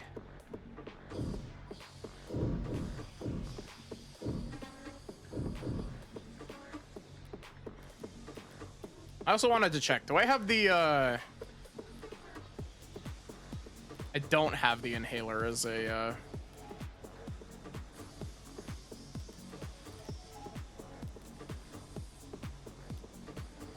Imagine how goofy it would be if you could have, like, all of the charms enabled at the same time.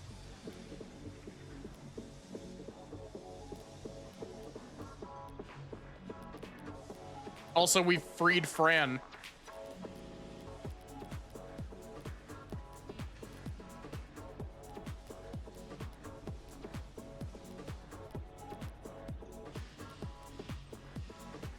Oh wait, we have inhaler as a term.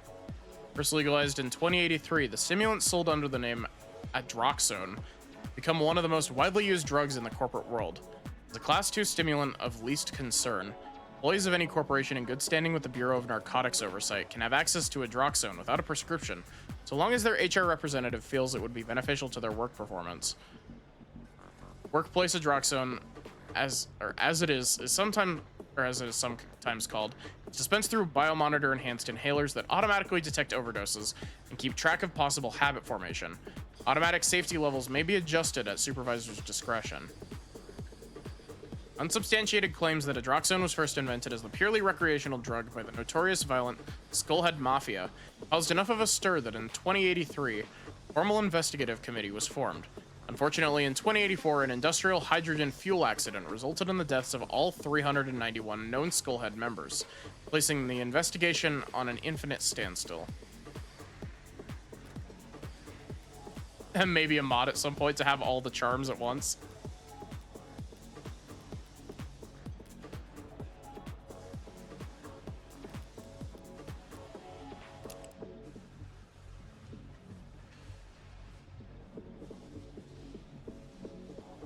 And dislikes 5 o'clock shadow based. Struggles with solving captchas.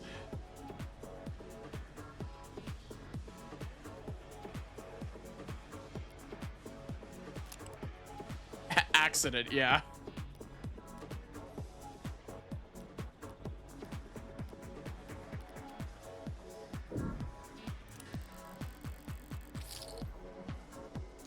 This seems to share some components with that coffin Sarah was napping in. If Dawes does quality assurance, is it some kind of android calibration device?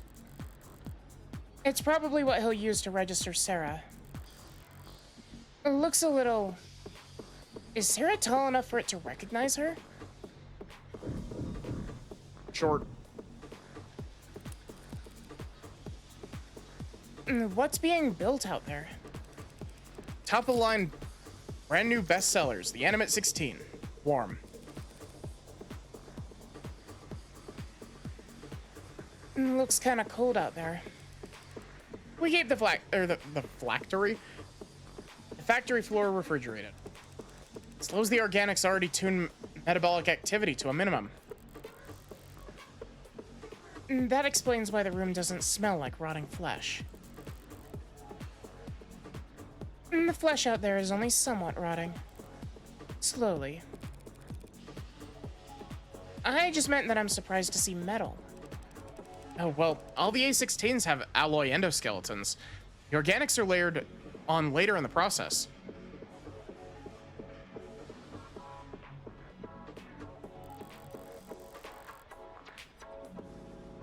Sounds like what Sarah told me about herself. Maybe she really was the A16's prototype. But it's hard to imagine bridging the gap between her and these scattered doll parts. I get that you can grow just about anything from lax Gemini. But how do you get this synthetic, or the synthetic and the organic to work together? Yeah, that was our first concern when R&D began to work on the worm concept. The 1.0s were real skin with synthetic muscle. It was a horror show. Metal pulling on skin was just... Right. For 2.0, they worked backwards. Organic muscles, organic skin. But digital signals on organic hardware was a dead end. Didn't the muscles flex when you passed an electric current through them? It'd flex and unflex, sure, but that's not nearly precise enough for facial expressions. Looked like puppets strung up on live wires. We used the test footage to haze interns, actually. That's fucked up, but at the same time, that's really funny.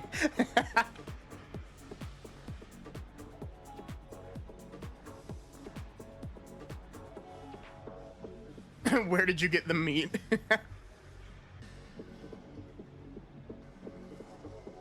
God, remember when I was playing through Signalis and I thought that the twist with the replicas was gonna be that the like meat part of the replicas was mined in the fucking meat mine. The nightmare meat mine.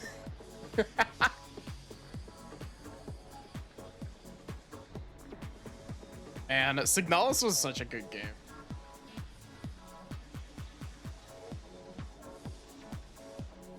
Meat. You laugh, but there was meat in the mines. There was an entire gameplay segment that was inside the meat mine.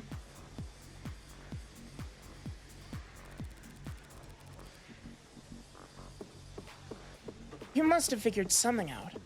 The A16 wouldn't look out of place on the runway.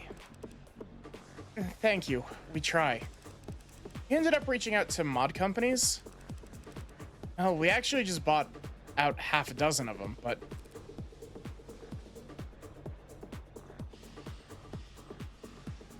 Right. They figured out how to get human nervous systems moving mechanical limbs decades ago. So we just needed to get a mechanical nervous system to move. Living limbs. Very clumsy attempt to avoid using the word human. High precision mods are slotted straight into the nervous system. You receive their input from neurotransmitters, not bioelectricity.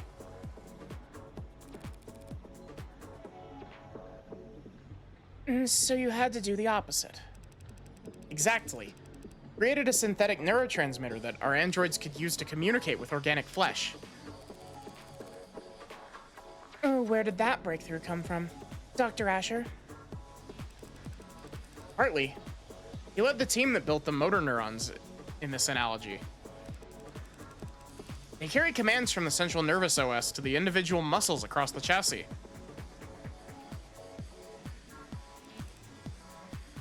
But the synatonin? Sorry, the synthetic analog serotonin. That was actually an old brainchild from the VP of Android Futures, Ellen Jung. Is that Young? As, like... I assume that that's pronounced as Young and not Jung.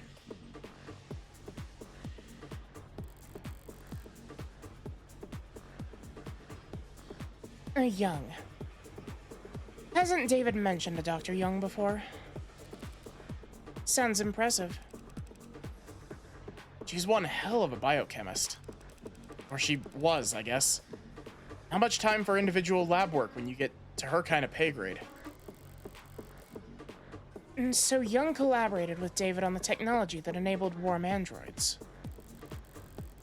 As I thought. Whatever went into Sarah that makes the androids so distinct, he couldn't have taken sole credit for it. Young. Did he partner with her on this?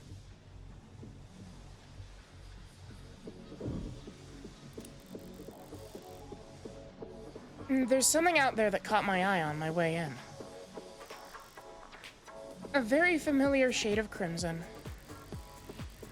If I squint through the glass on the top floor, there are temperature-controlled fluid tanks. Through glass and plastic flows an eye-catching scarlet that transitions into...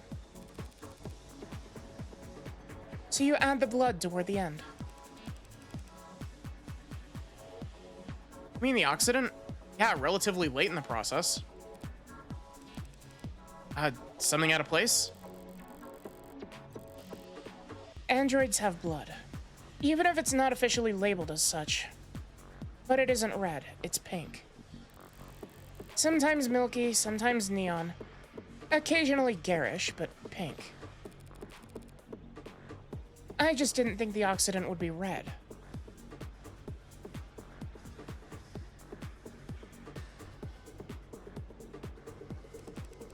Oh, right. Sorry. I barely noticed it at this point. Wait, I think I just figured out what this character design reminds me of.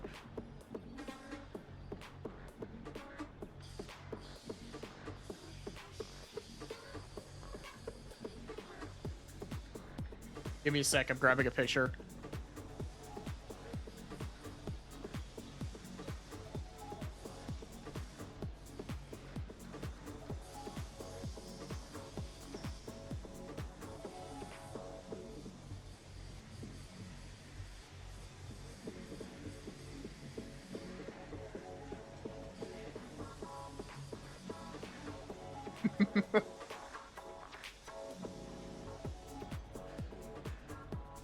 This is this is Joshua like 20 years after the events of Twooey. Kill him. I still gotta play Neo: The World Ends With You.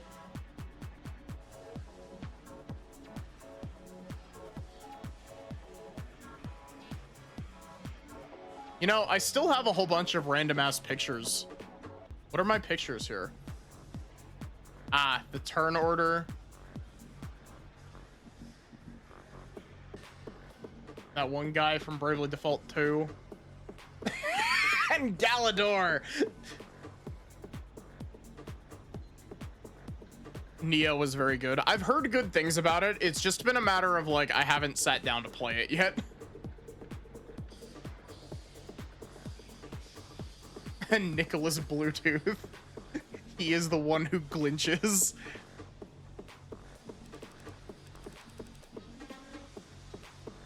The color's natural. Comes from the biomanufacturing process. That chromofuge out there removes the byproducts, the waste, the excess pigment. Changing it from blood red to psychopop pink. Without that chromofuge, our android's flesh would come out looking all the wrong colors. That may be true, but it probably isn't, but it may be. But I have a simpler explanation. Blood is primal. The sight of it carries weight. They change the color of their product's blood so that when an android gets a bottle broken against its face, no one bats an eye.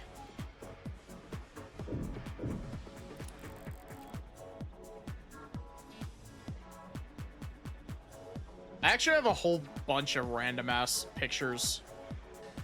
I also have this one, and this one. All three of those are Solar's creations. I have Peggle 2. I have a little tiny Sin. I have the gun. Money. The creature. Oh, there's my sensor bar. This is taken from Sachi sent me this. This is taken I learned later that this was taken from this was taken from Drakengard 3. Oh god, I accidentally... Where is it? Where is this? This one. There we go. I didn't know that that was from Drakengard 3, and then...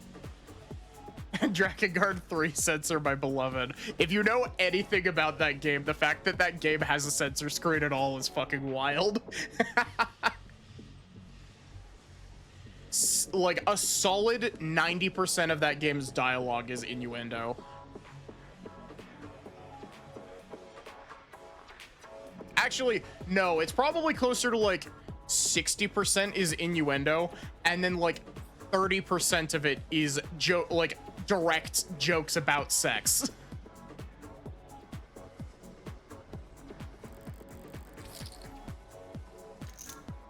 That's right. There was one in David's lab. That's the nanograde elementary manufacturer. Nanofacturer for short. The violent scene missing Signalis screen is cool, yeah. Now if you wanna use a Signalis sensor screen, you just grab the Colibri Sturb screen.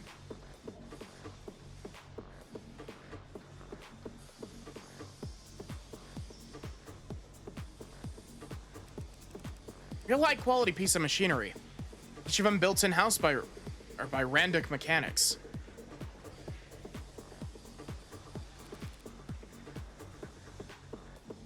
What does it do? A nano-level flash fab. Basically a 3D printer for nanomachines. You build nanomachines in your factories. For use in your androids?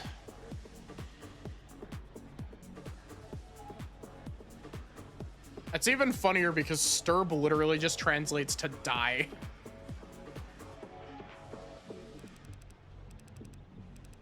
Raw materials are cheap. Literally elementary, so no sense in getting them shipped in. It's mostly the medical models that make use of them. Inject a couple thousand nanites into a patient's bloodstream, run diagnostics, and provide a solution.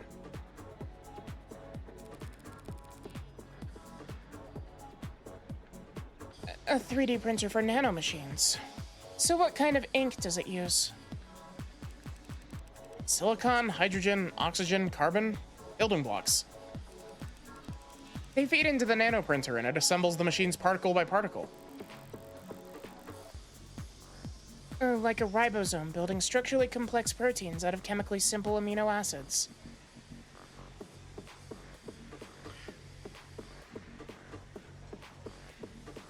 I was gonna make a zero escape joke, but I don't remember what the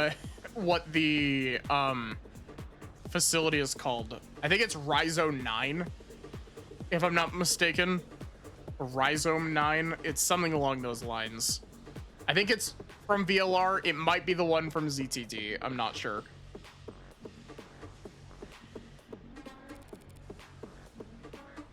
It must be time consuming.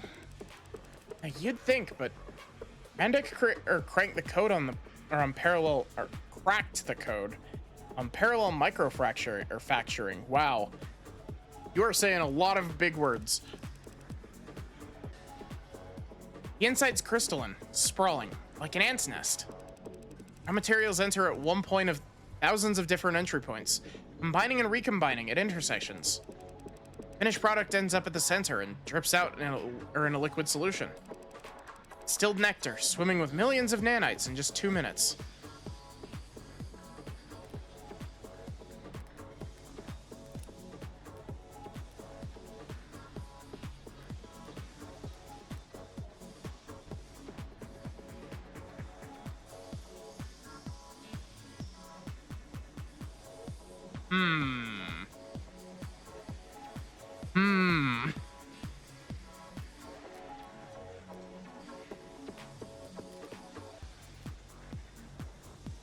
Nanomachine murder. Nectar? It's sticky? It can be, depending on the desired output. But the door vacuum seals while it's cooking, so don't worry. It's completely spill-proof. Oh, what a relief. Not exactly a box of paper clips David could just have brought home from the office one day. He must have bought his own for some reason.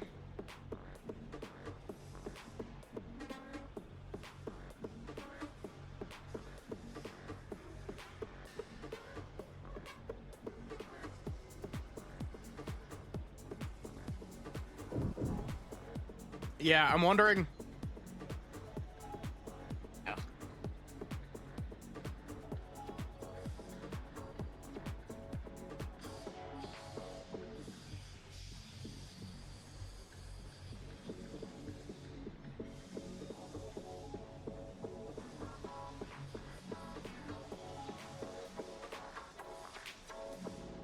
Don't mind me, I'm just having another magic woman lick rock incident over here.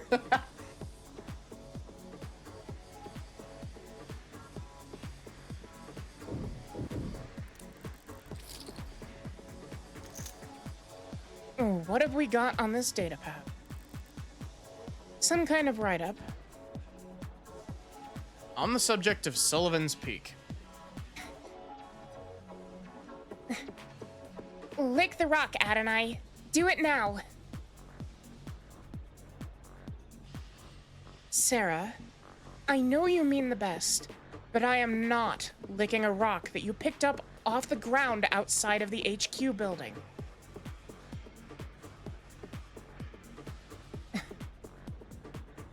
Adonai, get licking. On the subject of Sullivan's Peak. Much of our world today, and in fact, much of our world's economy is heavily influenced by the uncanny valley.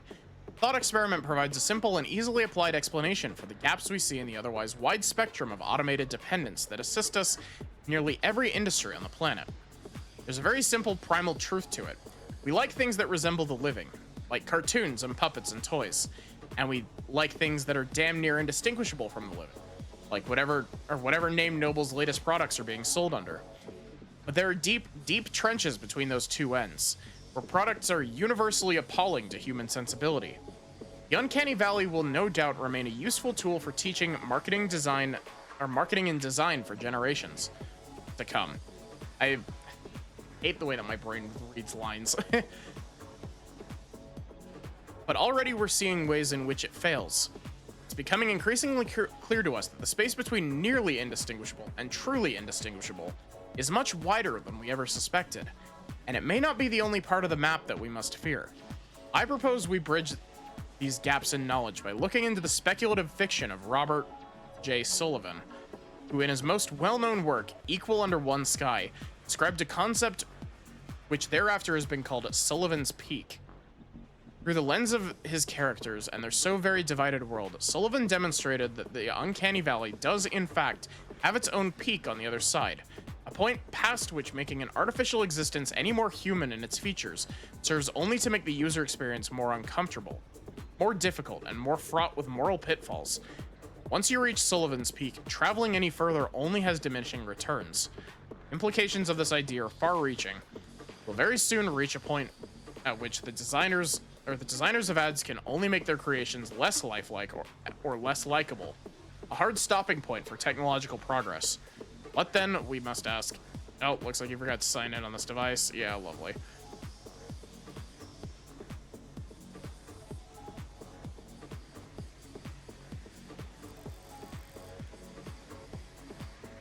Surprised to find reading material like that around here. Were they passing it around as a gag? Or are they actually afraid of Sullivan's Peak around here? Noble must be...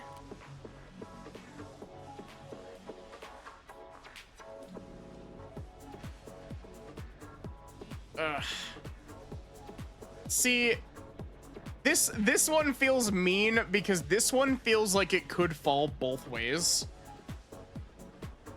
Because on the dismissive of it side, you know, they are making androids out of meat at this point.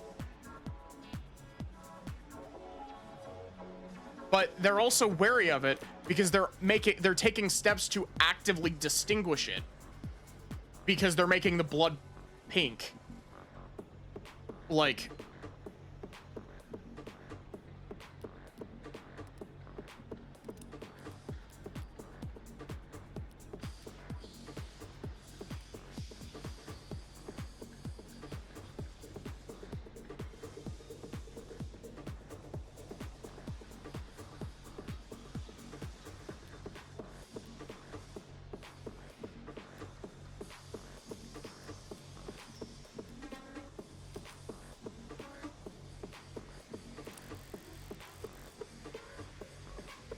if the peak does exist, they'll be coming up on it fast now that androids are warm. Noble's entire product line, maybe their entire industry could go bottoms up if people start to think it's cruel. If Sarah's any indication of where their androids are headed, I could see some people getting uncomfortable. all done? Ready to get the ad handled? A whole +1 chip, exactly. We need all the chips we can get because we're on high roller. Thanks for humoring me. Can you have it step into the scanner? As he says. Understood. Oh my god, that's such a Danganronpa thing to do. Just outline them with their color instead of showing their whole sprite.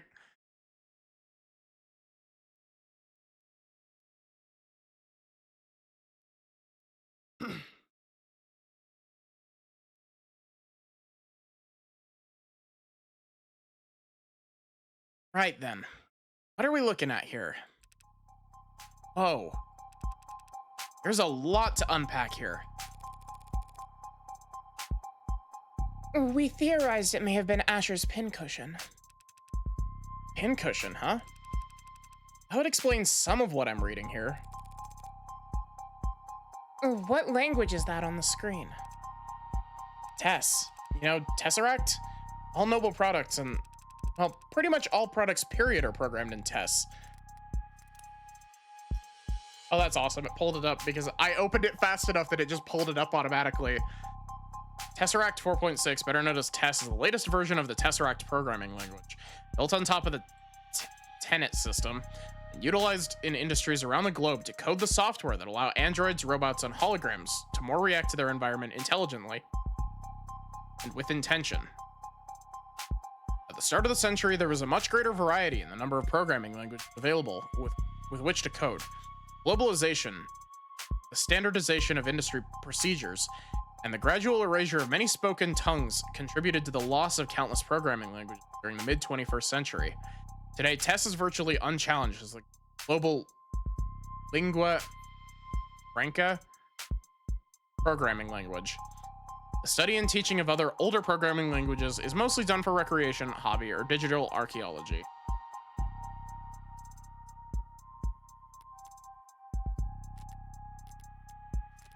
I've been relearning how to code in GD script and I'm fucking angry at it. I've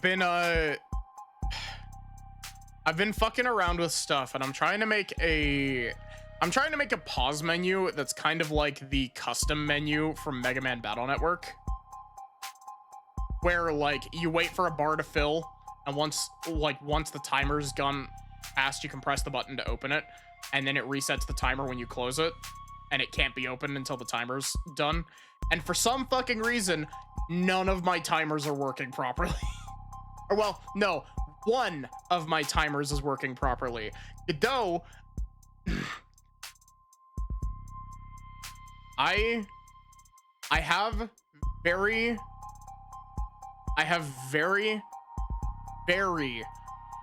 limited knowledge of Game Maker. Like, I have very limited knowledge of Game Maker. Timers in Game Maker are the easiest shit in the world. Like, there is no reason that timers in Godot should be as complicated as they are to like get working in any meaningful capacity, when literally I need 2 lines of code to get it working in Game Maker.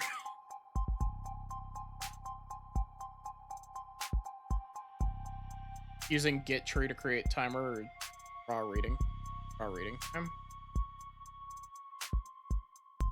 Timer should be easy, yeah. I'm using like timer nodes on an object to try to trigger code, and it just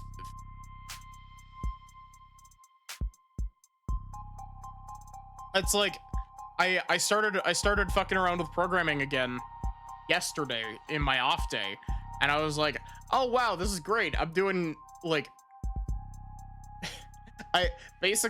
my brain works best at problem solving when I have a completed picture to look at. And so effectively what I do to like learn stuff like that is that I attempt to take something apart and then attempt to reassemble it. And so the way that I have been attempting to learn Godot again, because I keep learning a little bit and then forgetting most of it and then having to relearn a whole bunch of shit. But the thing is, every time I do it, I relearn the stuff that I already knew slightly faster so I could get to more stuff before I burn out.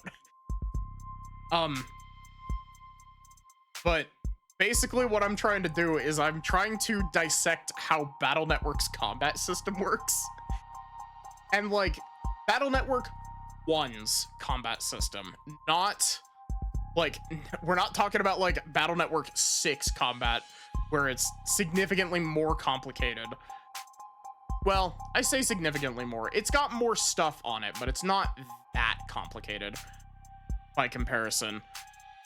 But it's just been one of those things of like trying to get stuff to work sometimes is just like, okay, I can code this and this works all right. And then I Google stuff for like half an hour and I'm like, how in the world am I supposed to make this thing work? I love coding. Coding is fun because it's like a puzzle, but like I fucking hate coding.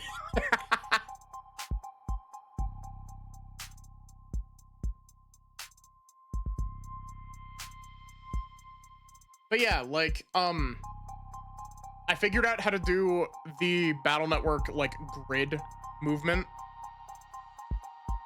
I figured out how to do that, and I figured out how to restrict it to like it's restricted to a variable that I can just set a grid size with. So it doesn't have to be 3 by 3. I can set it to be like I can set it to be a bigger grid.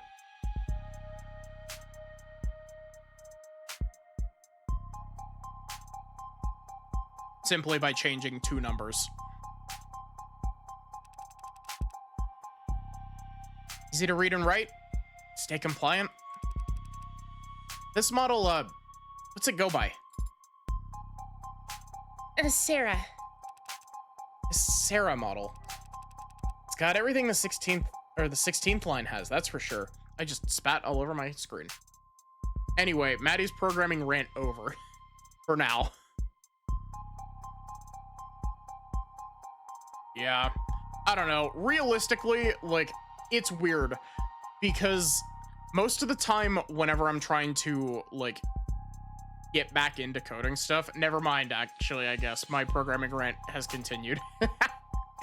Extremely loud, incorrect buzzer. Whenever I try to get back into programming stuff, it always comes back to I will code for like a week and everything will be going just fine. And then I will hit some snag partway through like my hyperfixation, and I will ram my skull at 90 miles an hour directly into a wall trying to figure out how this shit works, like how I can make what I'm trying to do work. And every time that I give up, it's because I hit a wall that I can't seem to figure out how to get past with like excessive amounts of Google searching. And then, at least with my Godot projects, I haven't, because I've been following like tutorials and shit on how to code stuff, most of the time I don't have notes in my code, and I'm just like, when I come back to it, I'm just like, oh fuck. I don't know what any of this does.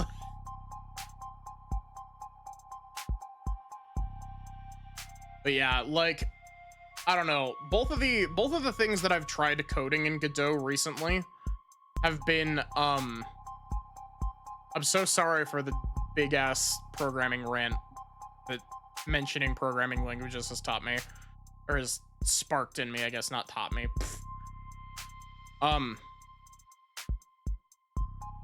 Both of the things that I have worked on in Godot recently have been attempting to do like Mega Man shit, like one based off Classic and one based off of Battle Network. And the platformer one, like, I made that one, like, that one is like like, it's not playable, like, it's functional, like the code works, but part of the problem is that I couldn't figure out how to stop making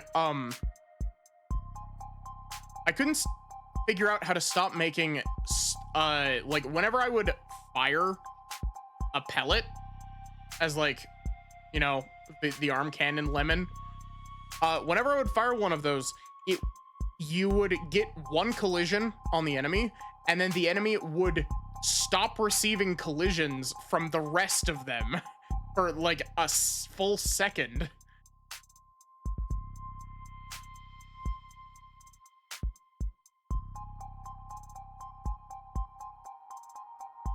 I never figured out what the problem was, because everything that I was looking at for it was just like, oh, you know, you gotta work around Godot's like tunneling, and I'm just like, okay, how do I do that? And then every tutorial that I found for it didn't explain shit.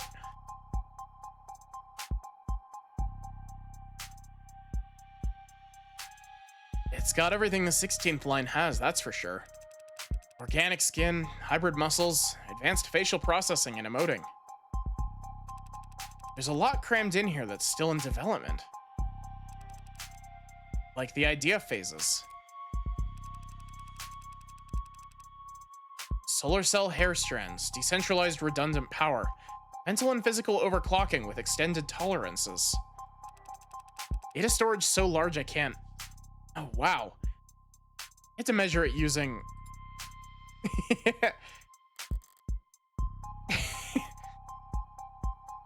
Hell of a poker face. Wait, decryption and signal hijacking? That's... Hacking?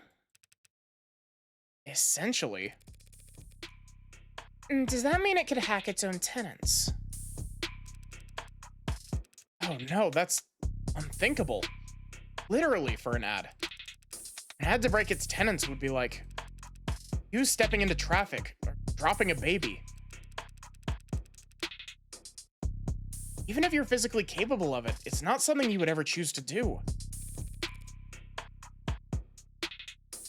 Some people do walk into traffic. Psychotics, addicts, the mentally ill. Does that mean that there are androids? Oh, no. There aren't crazy androids, so yeah. Morgan would absolutely drop a baby, 100%.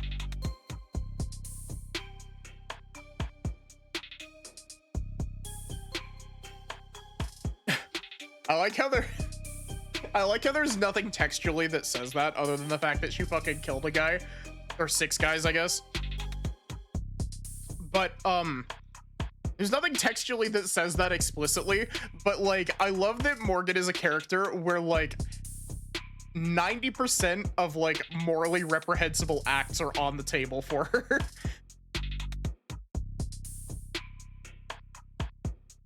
She's absolutely killed more than 6 people. Yeah, but she killed 6 people under 1 pseudonym, I guess. She's definitely killed way more than 6. She did say that in Chapter 0. I guess my analogy doesn't hold up. That's okay. So it can't hack itself, but it was given the ability to hack other systems. Industry line is that such a capability could be an option in certain emergency scenarios. Hacking through the firewalls and encryption of surrounding electronics to broadcast directly to police or military channels. Speaking of military, this musculoskeletal setup is drastic. Never seen this on a consumer model. Can you lift a car or something, Sarah? Most cars. It would depend on the center of gravity. Lady, this Sarah could wrestle in a public disturbance walker and come out on top.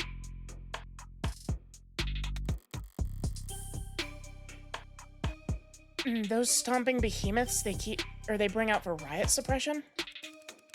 In terms of computational ability, the estimate says can't be right.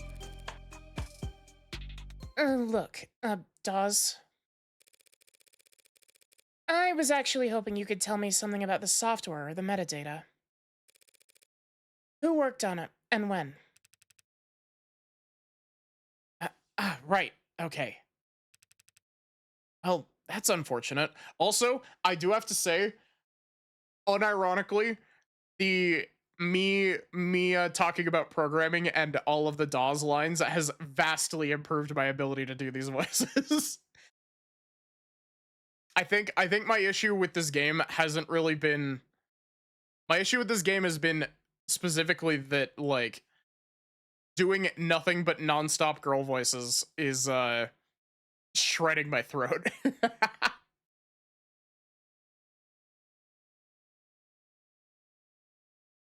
Or I guess jumping back and forth between like 8 different ones is shredding my throat.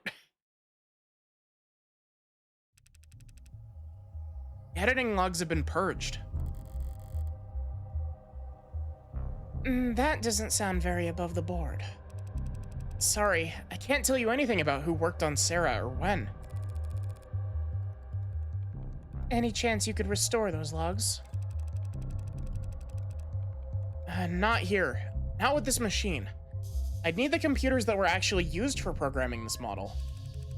Any idea where those would be? Sarah? I cannot answer that question with any accuracy. Had a feeling you might say that. Ads, right? Sorry. I can tell you that the code is unique. There's hints of the A16 in there. Few of the same conclusions. It's just Dr. Asher, or whoever, took very different paths to get there. So Sarah has even less in common with every other android on the inside. Sorry, didn't expect to hit a dead end here. Not at all. You've been very helpful. Can we still get the registration done? Yeah, no problem. Got the software and forms all set up here. Occasionally we let a new business partner bring one home fresh from the oven, you know? Oven? Gross. All right, few basic questions then. Who's going to be the official owner of this unit? She is. As it says, unless the will disagrees, it's my responsibility. Right then. Fine with the designation, Sarah? We can set it to anything you like. Oh, well, actually. Never mind. Sarah will do just fine. Okay, this part's all standard. Civilian model, address, contact info. You can get it from your crumbs. Do you want to reset to factory defaults? It'd clear up a lot of quirks. Not right now. Last thing then is the grading. Grading 23 tenants here. Nothing too far out of the ordinary. 23. That's higher than I expected talking with it. She seemed more malleable than that. Don't blame yourself. Guessing tenant count from outward appearances has become a crapshoot. Not like it used to be. Used to be they only had 3 tenants total. Every unit had to have them. Came the first accidents and the first lawsuits, hearings in the legislature. And the demand for more tenants. A tenant making sure ads couldn't endanger the state. A tenant stating that ads wouldn't divulge private information without prior consent. There was a campaign calling for a tenant to weigh child and adult lives equally during risk assessment. There was a campaign calling for a tenant to do the opposite.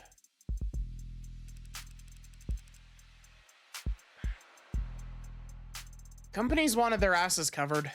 Customers wanted guarantees. There's never much incentive to deny a requested tenant, so the list just ballooned. Until the military entered the market in full force.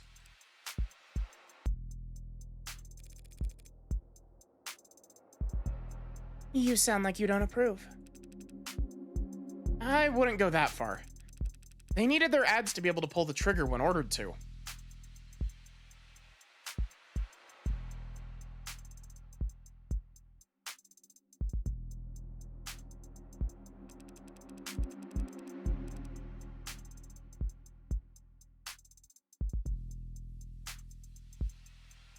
Without clearing 5,000 lines of bloated hard-coded decision points to get there, I get that.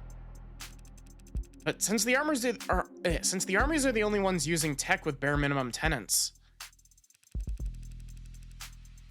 all the best, least cluttered, most elegant code is only used for war games.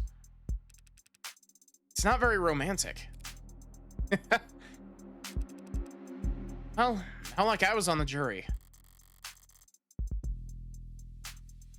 Department of Advanced Defense Projects versus Zenith Dynamics. The Supreme Court sided with the military's requests and set a new precedent that every other army around the world would race to meet. And changing tenants from a mandated list to the root of every ad source code to a choose-your-own checklist. It's funny. Ads with the most tenants, so locked up you can't even have a conversation with them. Outside the armed forces, the only ads with single-digit tenant counts are just vacuuming floors. Most impressive ones, like what you've got here, fall somewhere in the middle. Sorry, went on a tangent there. Only thing left is the evaluation. What gets evaluated? Total financial worth for insurance purposes. Yeah, the insurance companies made sure we had very accurate algorithms for this. No room for human error, they insisted, with no sense of irony. The tangent was good, keep going. I think you might be on a bit of a delay there, Zapdos.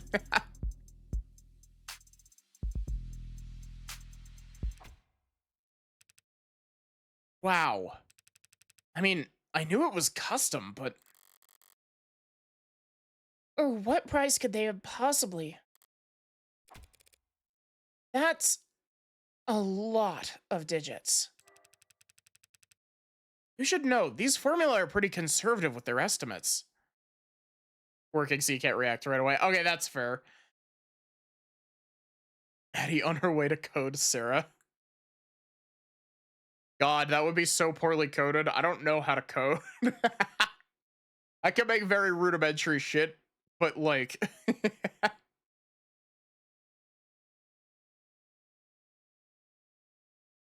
I can't even code a timer to work in Godot because... To be fair, that one's not my fault. That one's not my fault. I blame Godot for that. Their timers are fucking stupid. Stingy, even. If Sarah's really David's last and greatest work, they say some things are priceless. But when you force an insurance algorithm to pick a number, try not to get any scratches on it, I guess.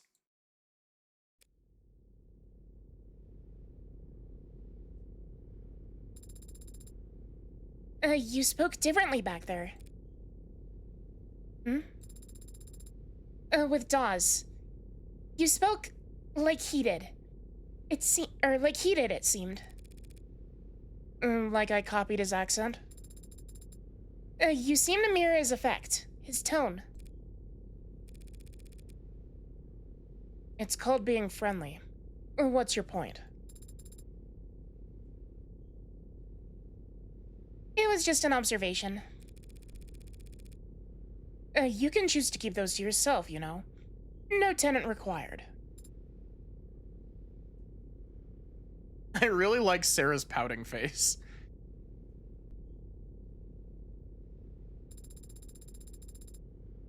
Why were you so concerned about registering me in the first place, Adonai?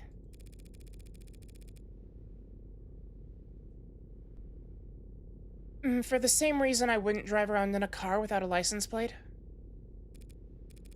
Any cop, or even just a well-placed camera, could have spotted your barcode and seen that it wasn't set up without any actual data.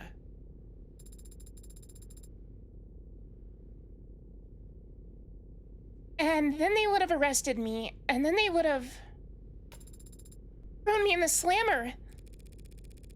No, they would have arrested me and put you in an evidence locker. An android can't get arrested? People get arrested. Property gets seized. And then smashed. Great. You put us over the weight limit. I didn't know such. Organ Counselor, your presence has been requested on the upper floors. Who's asking? Vice President of Android Futures, Helen Young.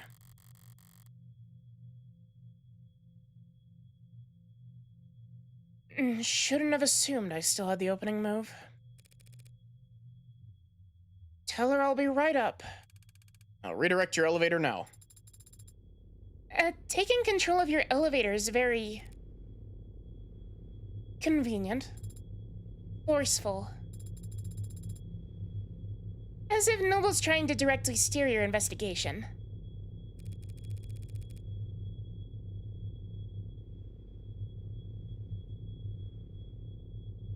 If Noble wanted to shut me down, they wouldn't bother being so subtle. Hmm.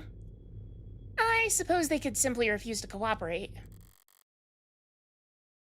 Or just let the elevator drop.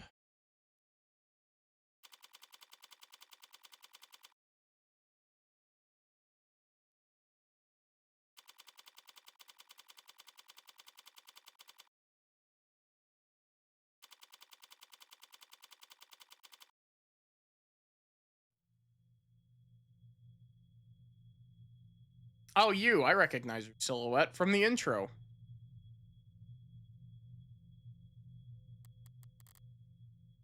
Oh my god. The piss filter.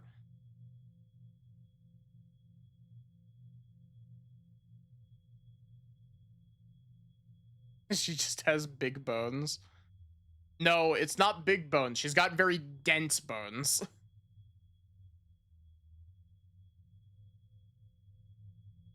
Right.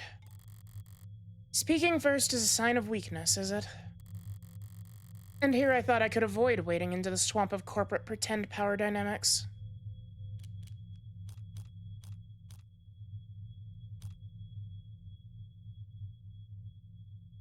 I'm gonna let her stew, and I feel like Sarah's gonna pipe up.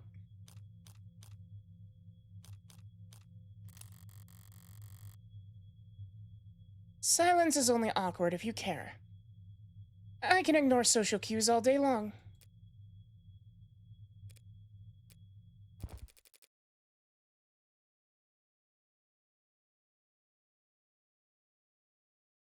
Soup. I always like this time of day. Not too muggy for you. No. I never liked a clear blue sky. It always seemed cold to me. Oh, you're in luck. The sky gets more colorful every year. As the air quality drops. Childish, isn't it? Marveling at the small sheen of rainbow dancing on the surface of a massive oil spill.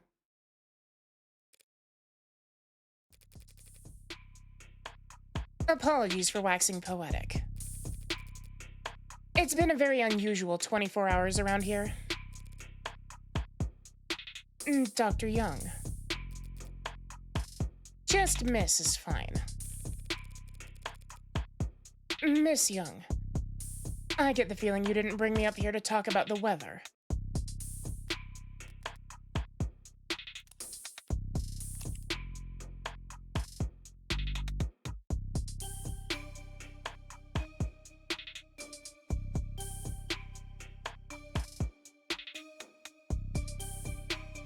I'm trying to move Fran and the fucking thing won't let me.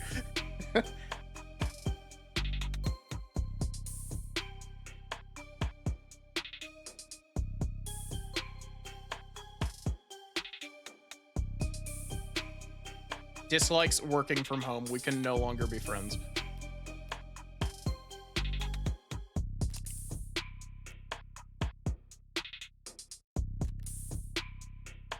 I do find it really funny how the charms have a weird tendency to get stuck on the side of the phone. Of course, the corporate woman hates working from home. Yeah, exactly.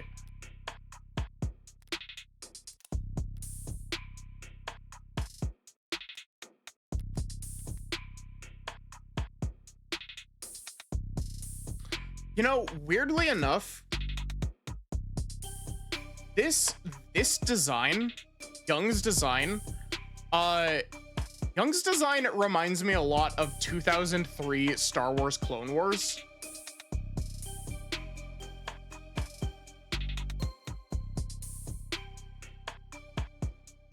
Does anyone know what I'm talking about?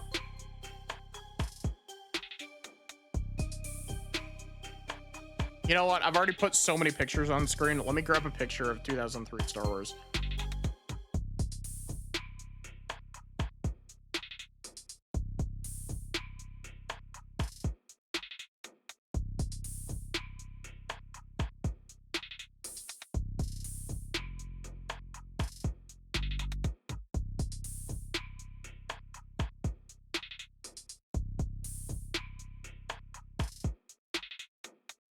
I think it might be the way that she's colored. 2003 Clone Wars Ventress. Let me grab a picture of specifically Ventress.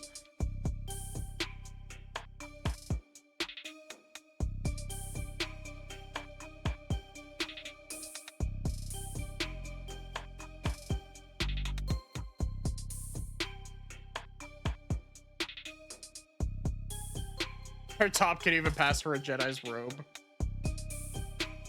Yeah, like, here's Ventress. I think it's the way that this one is, like, colored. Probably shouldn't put that in front of myself. And then, like, there's something about it that, like, it activates the same part of my brain.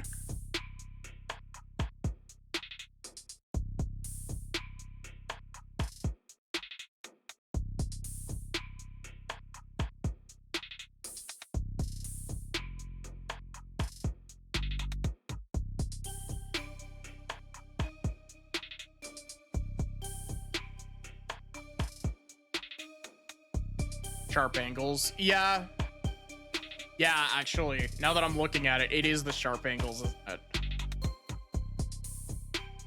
This is probably the most angular character we've met so far.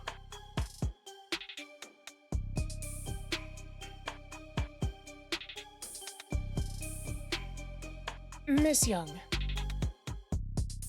I get the feeling you didn't bring me up here to talk about the weather. No. I brought you up here to express my condolences. I'm very sorry for your loss. See, and I think it was also the facial angle, because now that she's turned slightly more toward the camera, she looks slightly less.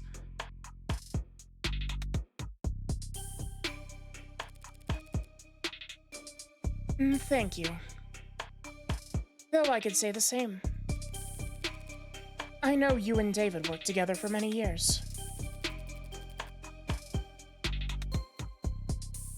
Yes, we did. But as much as I'd like to just drop everything and process, the company wheels don't stop spinning for anything.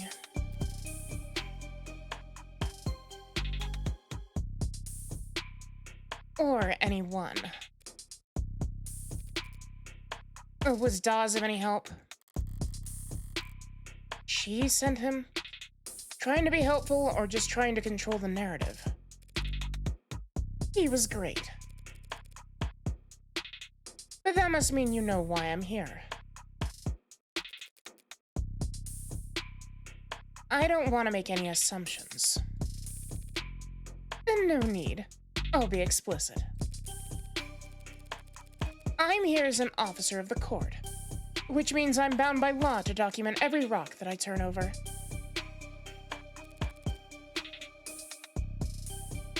And every person I speak to. Yes, the lawyers made that all very clear. Lawyers? You have an android? It's not one of ours.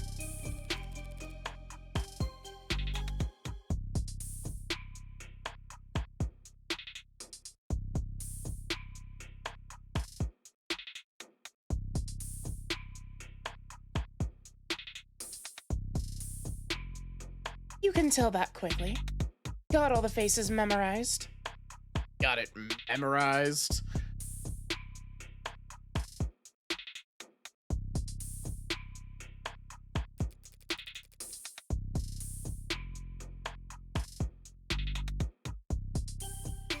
It's easy enough to remember the major archetypes we use, yes. If you're nuts about your work, maybe. It's a recent acquisition. Very recent, in fact. One of David's last requests, apparently. David asked you to take it.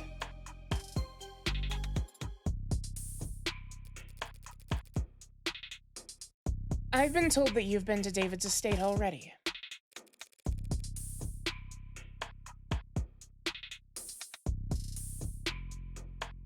Was Sarah and David safe?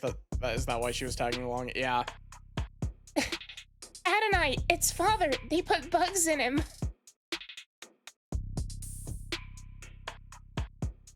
No, I feel like if anybody's got bugs in them, it's the person who did the autopsy. Considering the big centipede tattoo that she's got.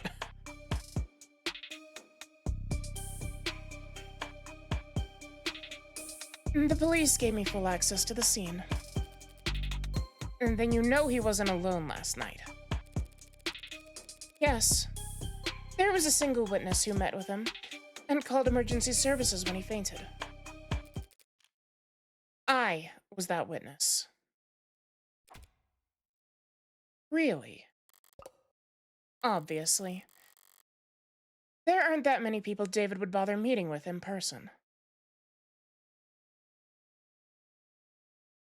Sato has bugs on her, not in her. Let alone welcoming them into his home and offering them a drink.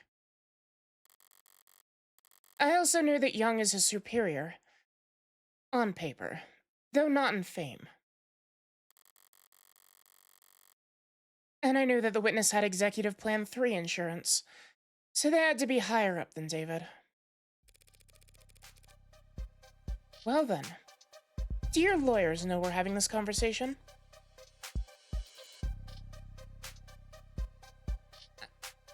Of course. They're pulling their hair out about it as we speak. I can't imagine why. The police cleared you. And you were well within your rights to ask for some privacy, given the high-profile nature of all that's happened.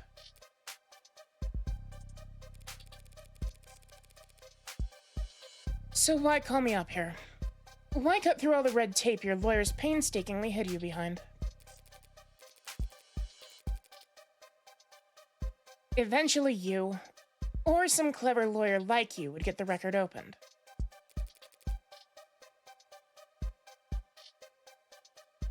Through legal means or otherwise. The company's enemies are legion, and they have a prying knife for every occasion. Still, that would have taken time. Time you could use to get ahead of what could be the biggest PR hurdle Noble's ever seen.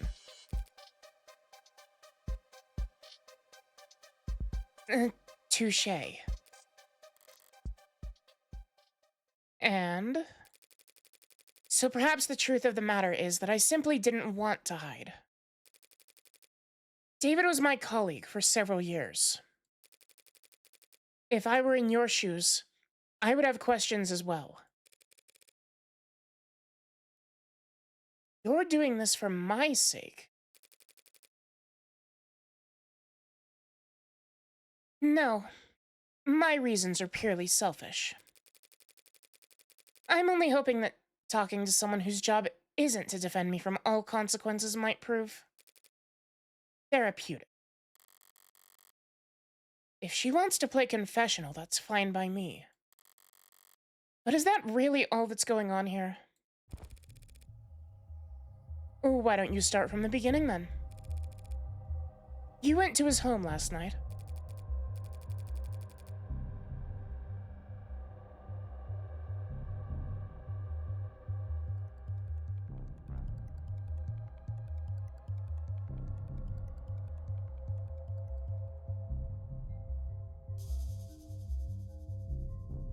Yes. At around 7:30 p.m., the building's penumbra captured all of that quite clearly. He fell ill around 8 p.m., so you spent half an hour together. Why the late call in person?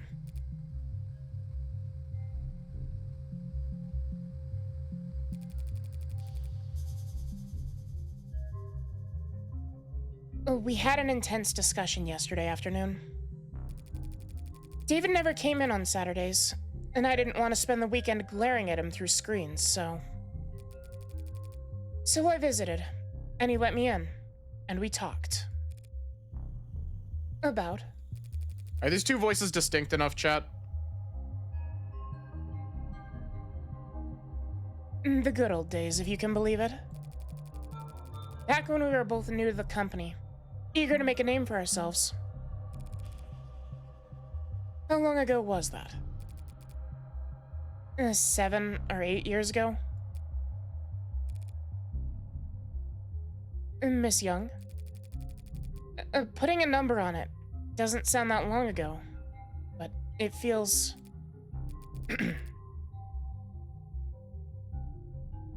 We spent a while like that, just talking.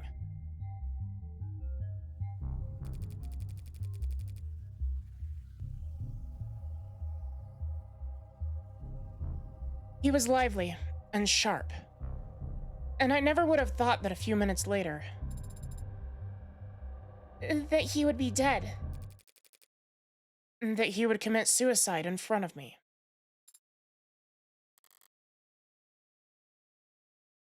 A firm reply. What happened?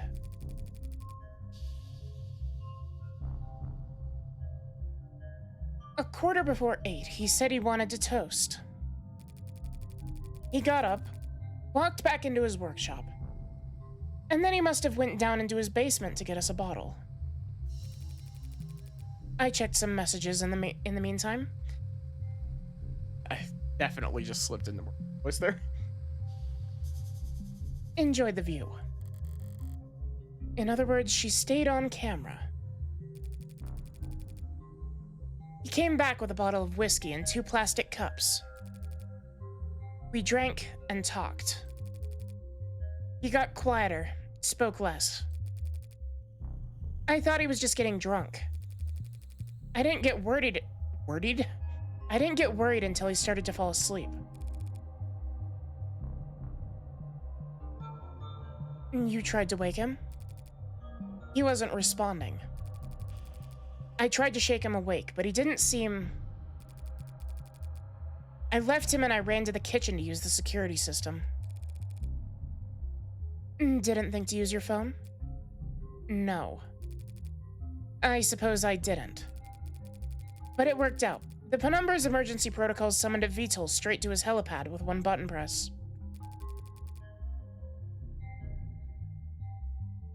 When I returned to the parlor, he was limp. I moved him to the floor as delicately as I could. He had a heartbeat, but I just did what I could until they arrived.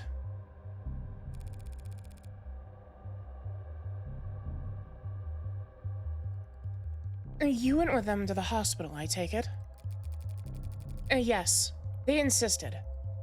They checked my vitals and ran a tox screen, which came back clean. So did David's, for all the good that it did him.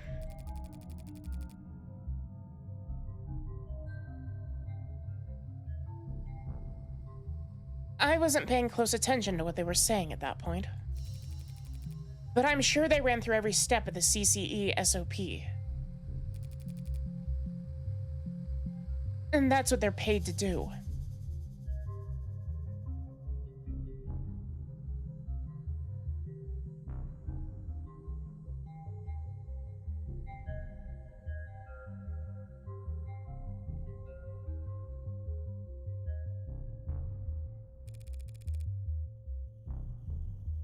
You seemed certain it was suicide. Yes. Why? As I said, he got quieter as the time passed, and he spoke less. But the last thing he said to me, the last clear thing he said, was that he was happy ending it here. Said he was content. And he downed his glass after that. He drank every last drop.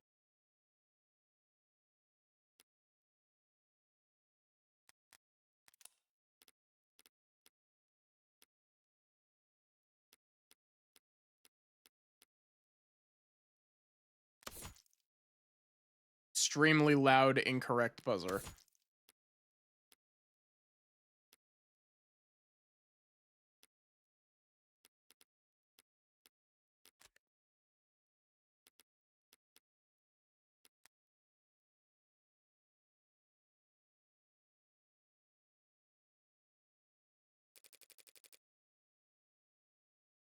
Does that sound like David Asher to you? Curious, restless. Perfectionist, David? No, I guess it doesn't.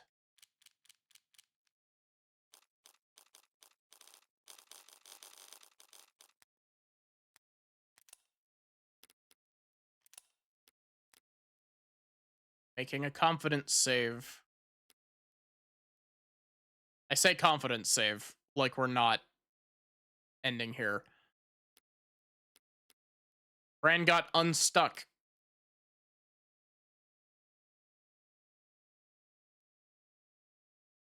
You want to know something really funny?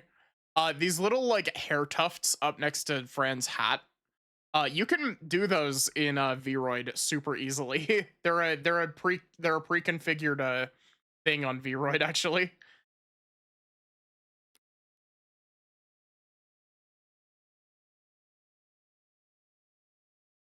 But yeah, that is going to be where I end off for today. Thank you all so much for watching. I hope that you enjoyed. Um, Tomorrow I should be continuing Final Fantasy Tactics. Um, Trying to think what else. Tomorrow should be FF Tactics. Um, the day after, provided that everyone's schedules line up, should be Ace Attorney bonus episode. And then we'll see. I'll try to put out a schedule tomorrow. We'll see if it actually ends up happening.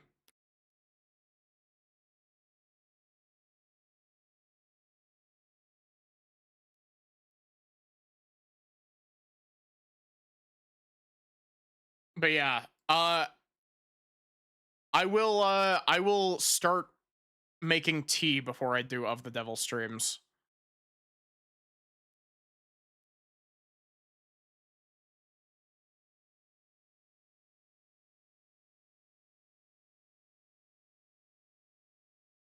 Here is your raid message.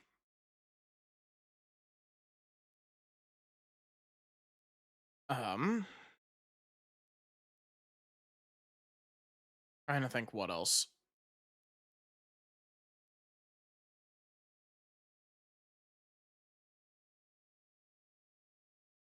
Uh,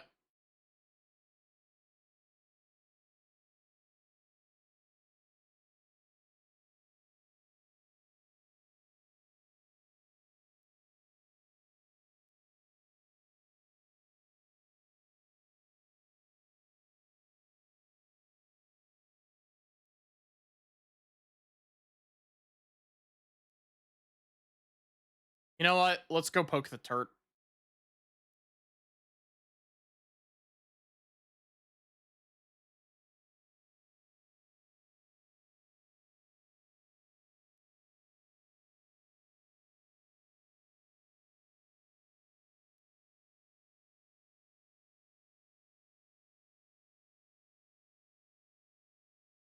I do really love the goofy ass charms